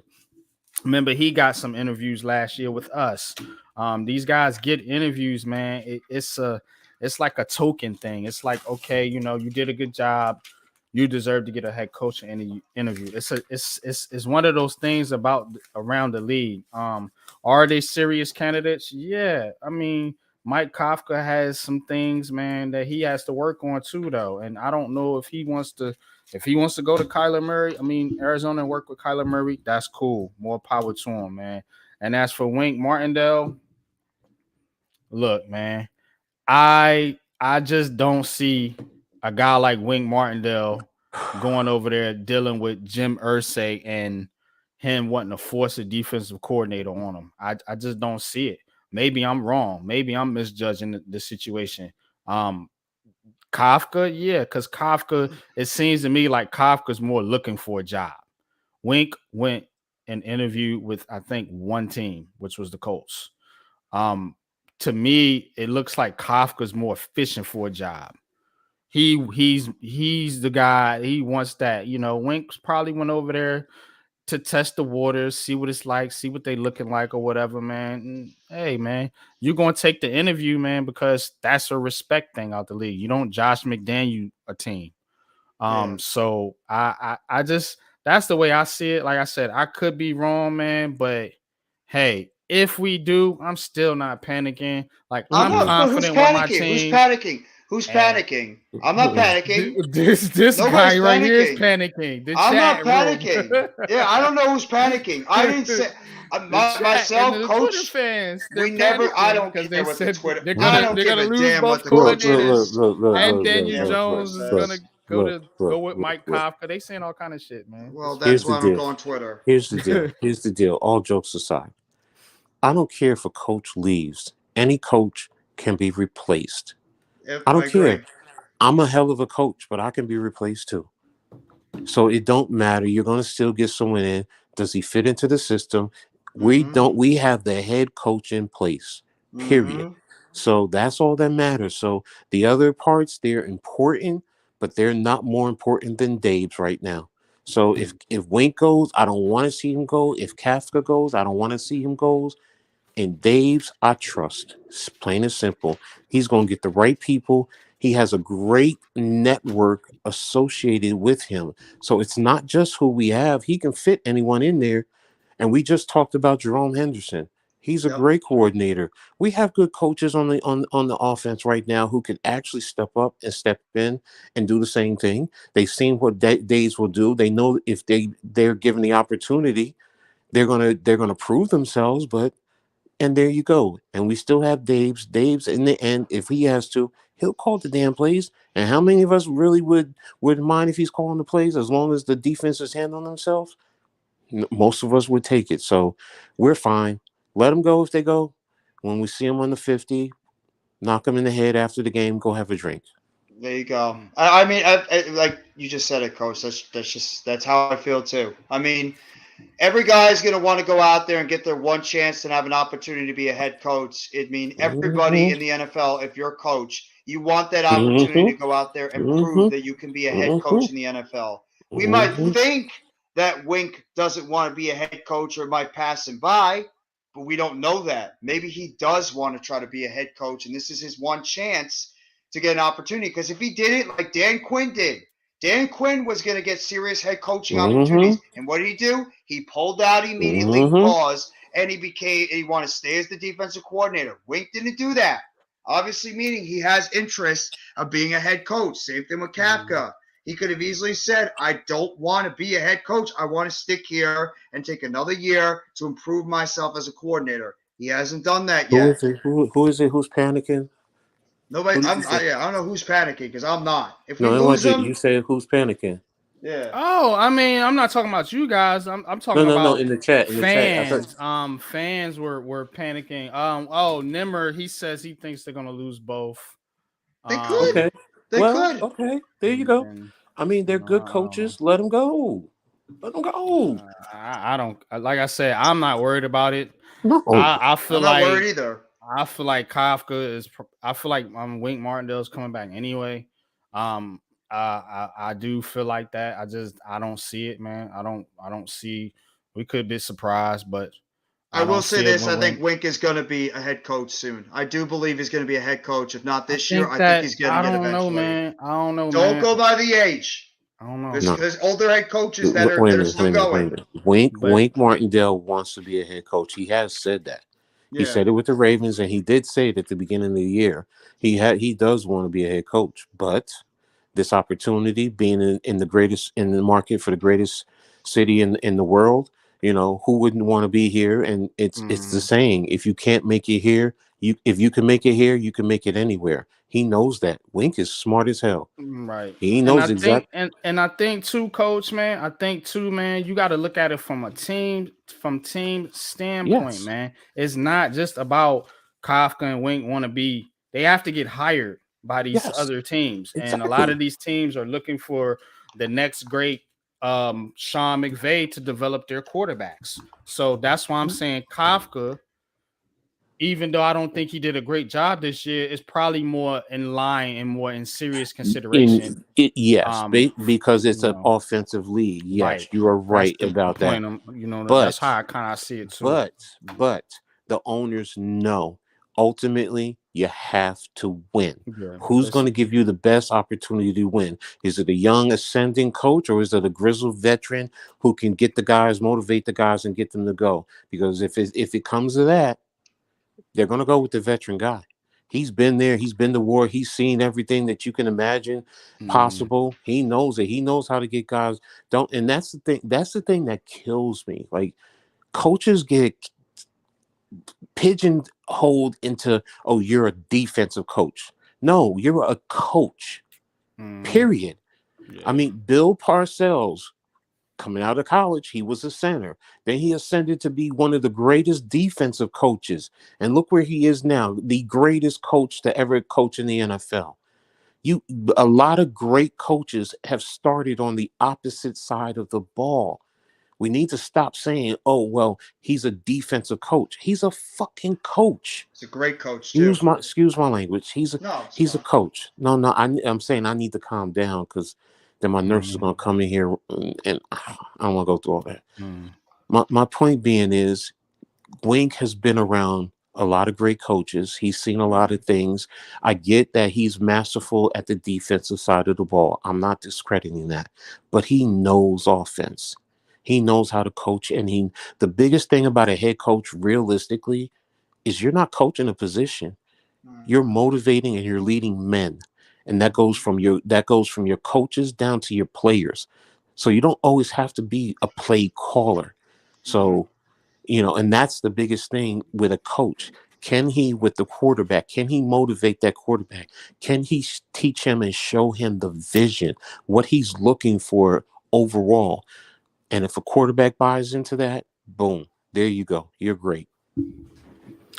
Yeah, That's a great point, Coach. I agree, Coach. Man, this is no shot at Wink Martindale, anybody like that, but the trend in the league is tend to go to these off. Think about the Colts for a minute. Think about the situation the Colts are in. You got a top 10 pick, and you probably gonna be looking to draft your next quarterback. Would I think they probably want a guy there to kind of bring that along. You know what I'm saying?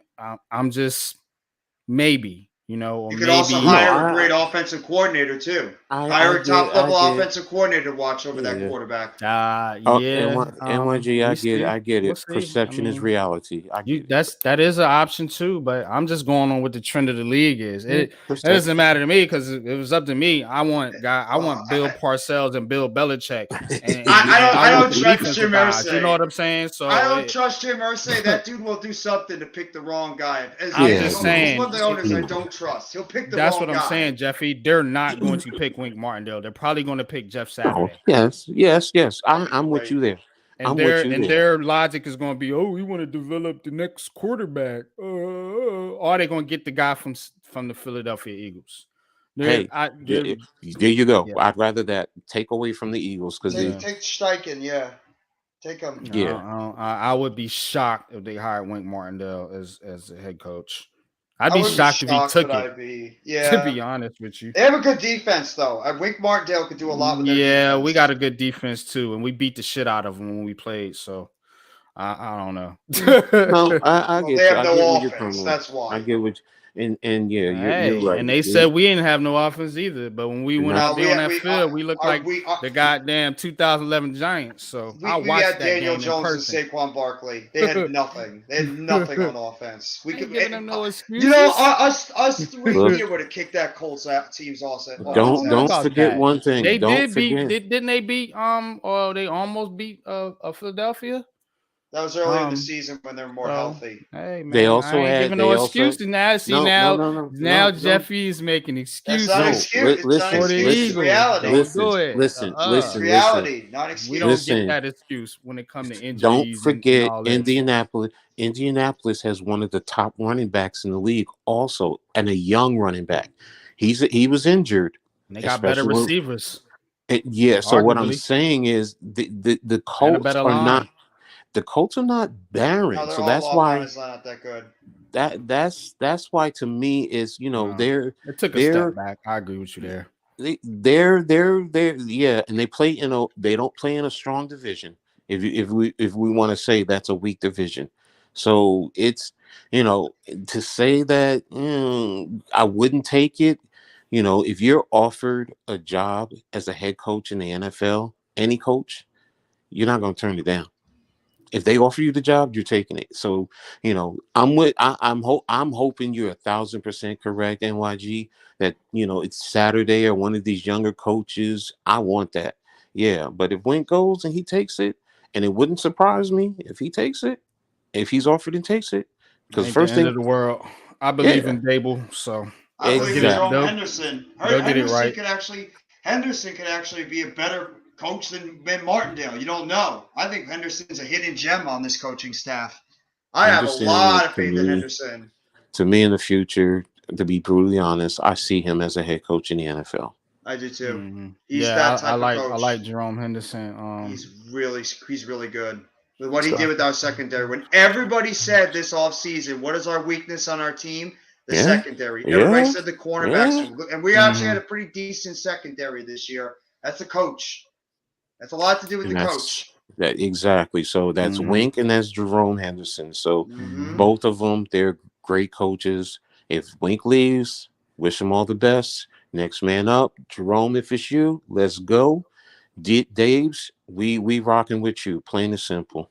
And Yep. whoever it is, see him at the 50. And after the game, after we beat them, we'll go get a drink together and laugh then.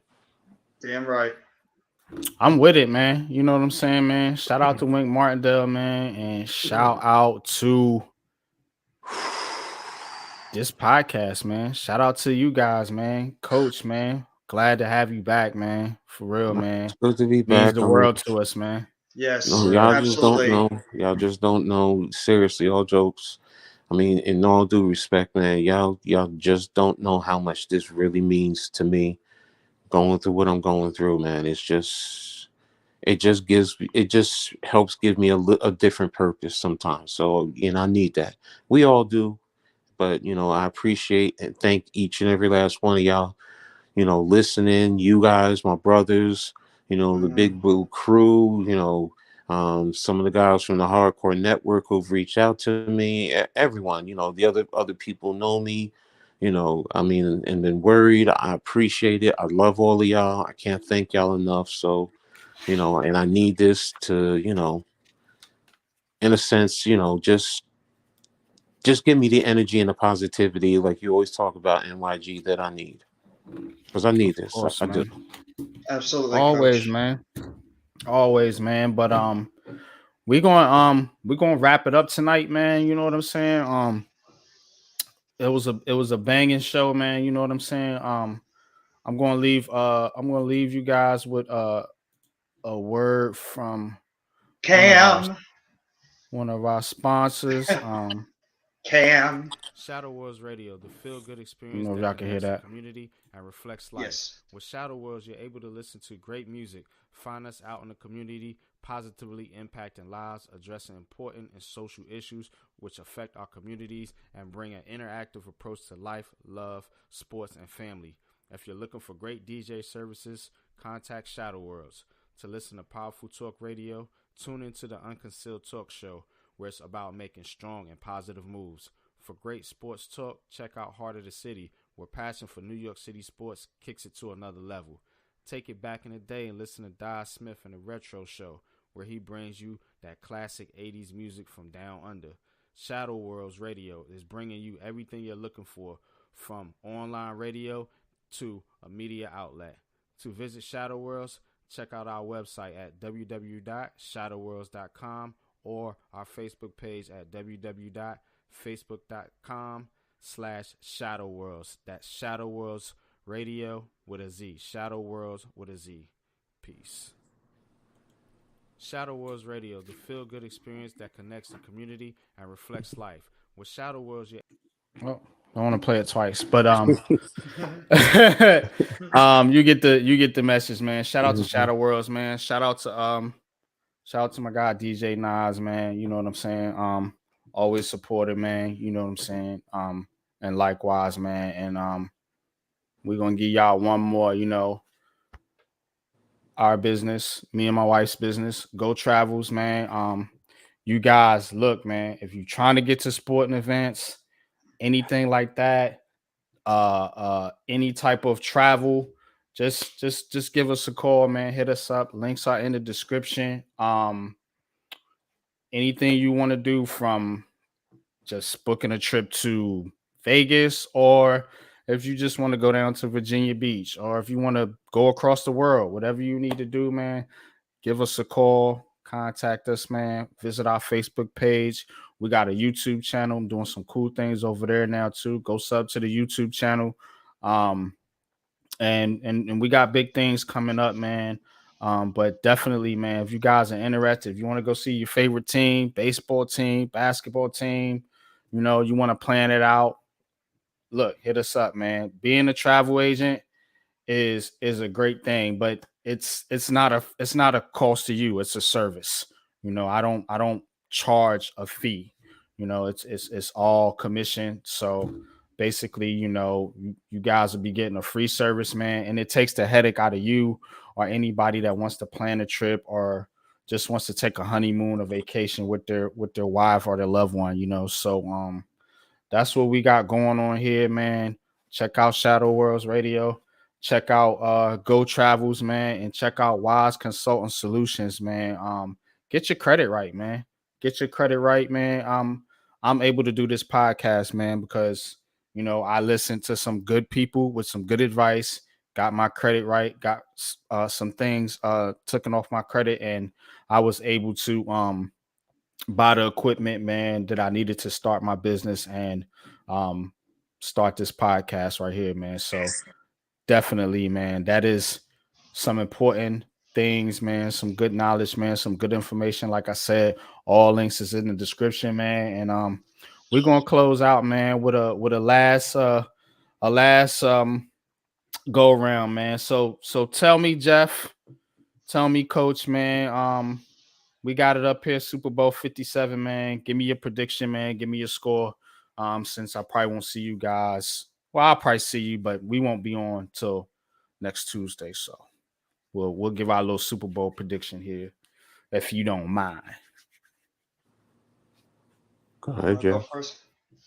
I guess. Well, I'm actually gonna unfortunately pick the Eagles to win the Super Bowl because I think they're just a better team, and I think they're better because of the trenches.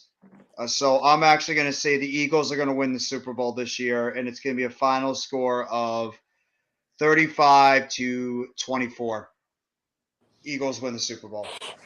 Damn, Jeff. I You literally took the same thing that I was going to say in terms of down in the belly, down in the trenches, and the score. 35-24. Philly. Mahomes. I mean, yeah, I know he's coming off of the foot injury, and hopefully it should be available better. But that defense is going to be able to play with their receivers in a sense, and they're going to really put the pressure on Mahomes. They're going to force him out of the pocket a lot, and the thing that Kansas City that I usually would think that they would do well with is in the run game a little bit more than most people, but I think Philly's going to shut that down. The Chiefs are not going to be able to run efficiently, so I mean it's going to really fall on Mahomes, and they're going to bracket Kelsey. They're really going to take him away from Mahomes, and if anything, they're going to force him to, worst case scenario, keep the ball short in the short to intermediate areas, and they're going to rally to the ball and bring down the ball carrier, and their run game is going to control pretty much the whole game.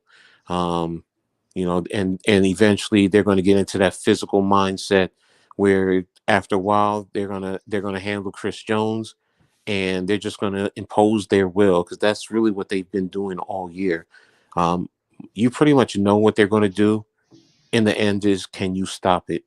And it's been proven time and again that pretty much most teams cannot stop it. They can't slow them down, and they're going to get that running attack going.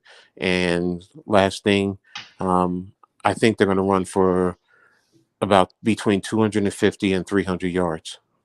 I actually think too, is one last thing. I think that their pass rush is going to absolutely just be all over Mahomes this game. I think their pass rush is going to be harassing Mahomes the entire time, and they're going to try to make Mahomes run. They're going to try to make Mahomes make some plays using his legs, and then that's where that Eagles defense is going to get them, because I think those pass rushers are going to be getting home to Mahomes and getting home often. So that to me is like a big difference too. Like you said, Coach, running the football, but I think their pass rush is going to be the biggest difference. They're going to take advantage of that Chiefs offensive line, and they're going to make it a nightmare for Mahomes to operate in the pocket. I think, and a lot of times we don't all three agree, but we in lockstep on this one. And God, it fucking kills me. You know it fucking kills me to say this shit, man. But Me too. taking my emotions and being objective, the Eagles should win this football game. They're just a better team. The Lions are better now. Not saying Kansas City is trash. They do have the better coach and the quarterback, and that does account for something. But just on the football field, man, it's too many mismatches. The starting with the lines, like we said, the D line versus the O line. You neutralize Clark and Jones over there on Kansas City. You pretty much have your way with them. And then as far as the Chiefs O line is pretty good, and they've been shown some thing about getting the run game going. It's when the run game isn't going that I'm a little bit worried about it, because that Chiefs O line, it's pass. Sometimes they're a little bit leaky in pass protection. So the way I see it, I don't think it's gonna be a high scoring game. Like you guys, it's probably gonna be like 24-21. I do think that I do think some defense is gonna be played in this game. And my man Spags over there, he got some pride. I could give a shit less about the Eagles D coordinator, but they are talented. So I can't dismiss them like that. So there's going to be some defense being played in this game, man, and it's going to come down to the running games, I believe. I don't know, man. I will say this. Some tells me if it's close, I want to say Kansas City, but yeah, I'm going to go Eagles 24-21. I will say this, NYG. You made a great point. And if the Chiefs can get their running game going, the X factor in that run game will be Isaiah Pacheco. Yeah. Let's go, Pacheco. Don't forget. I remember you saying something about him. A few weeks back. He's from South Jersey. He's from South Jersey, and Vineland is only 40 minutes from Philly. It's not that far.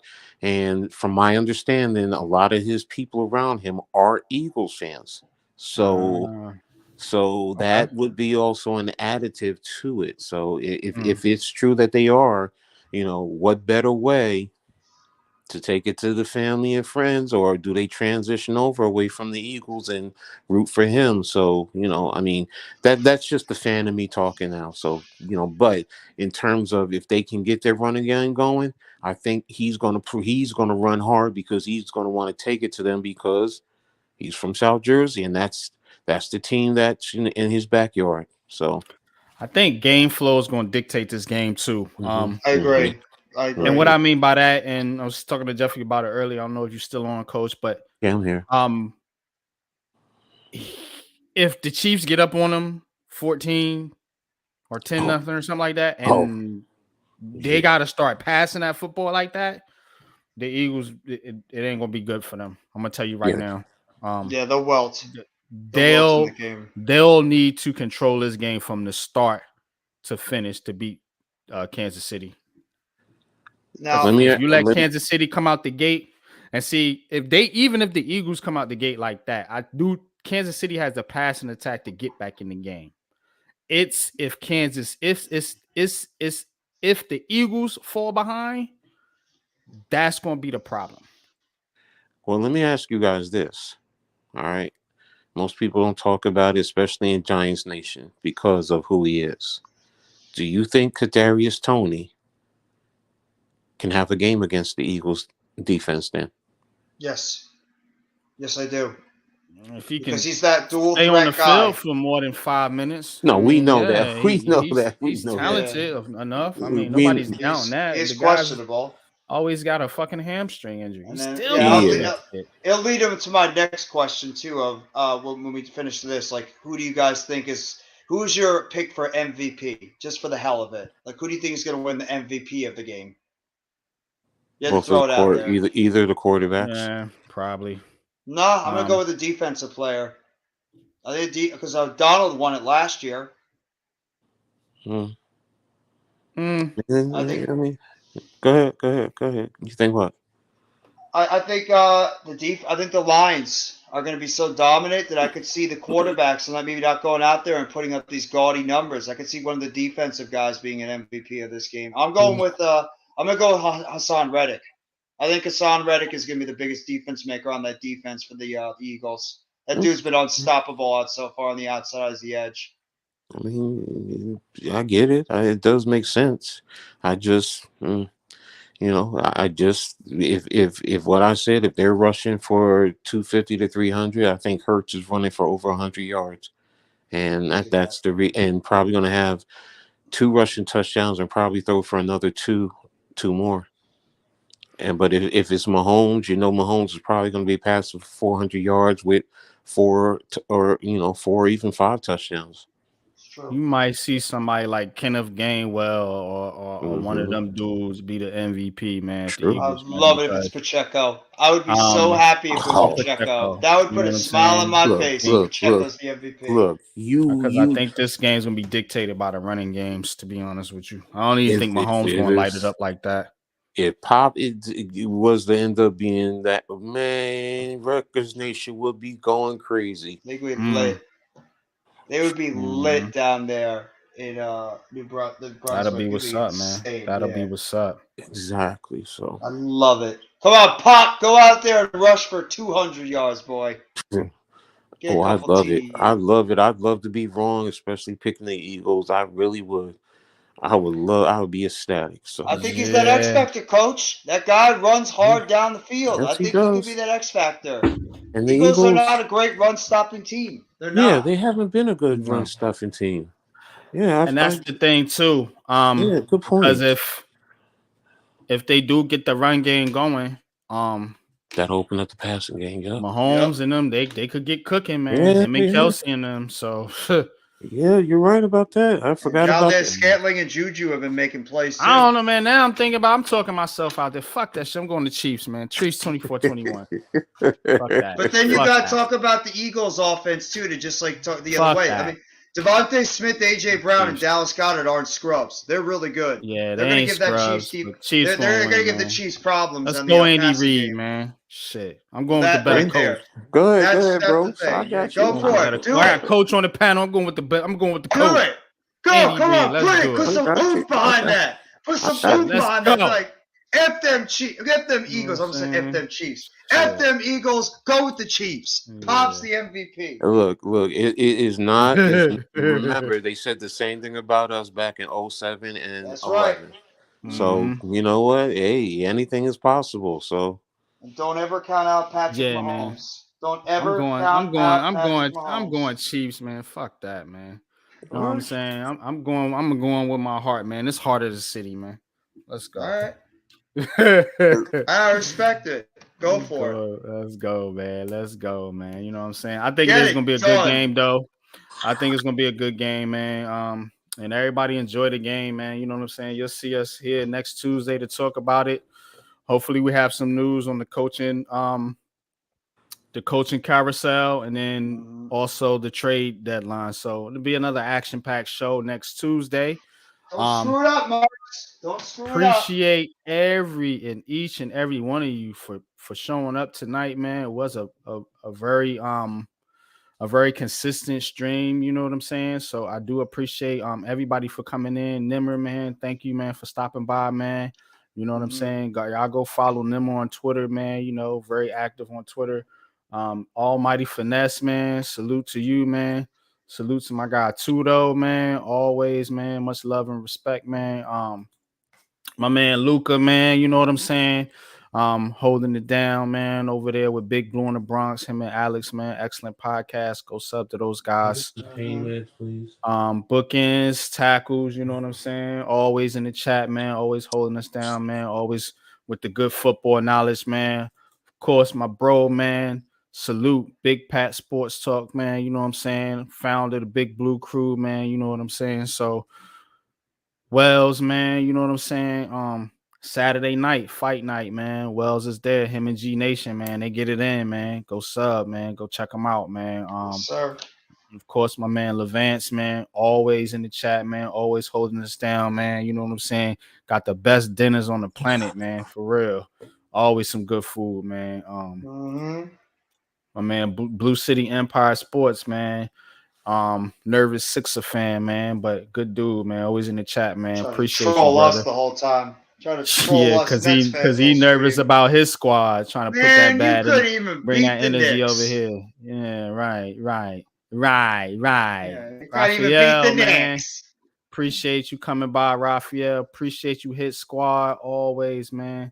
Always salutes my guy, Hit Squad, man. You know what I'm saying? And last but definitely not least, Miss Nisi Wise, wifey in the chat, man. And Koofman. Almost forgot. All right, man. Got everybody out. Good night, everybody, man. Man, you know what I'm saying? Be good, man. Until next Tuesday, man, we're gonna roll out, man. But definitely, man, salute, man. Leave y'all with a little commercial, man. See y'all next Tuesday.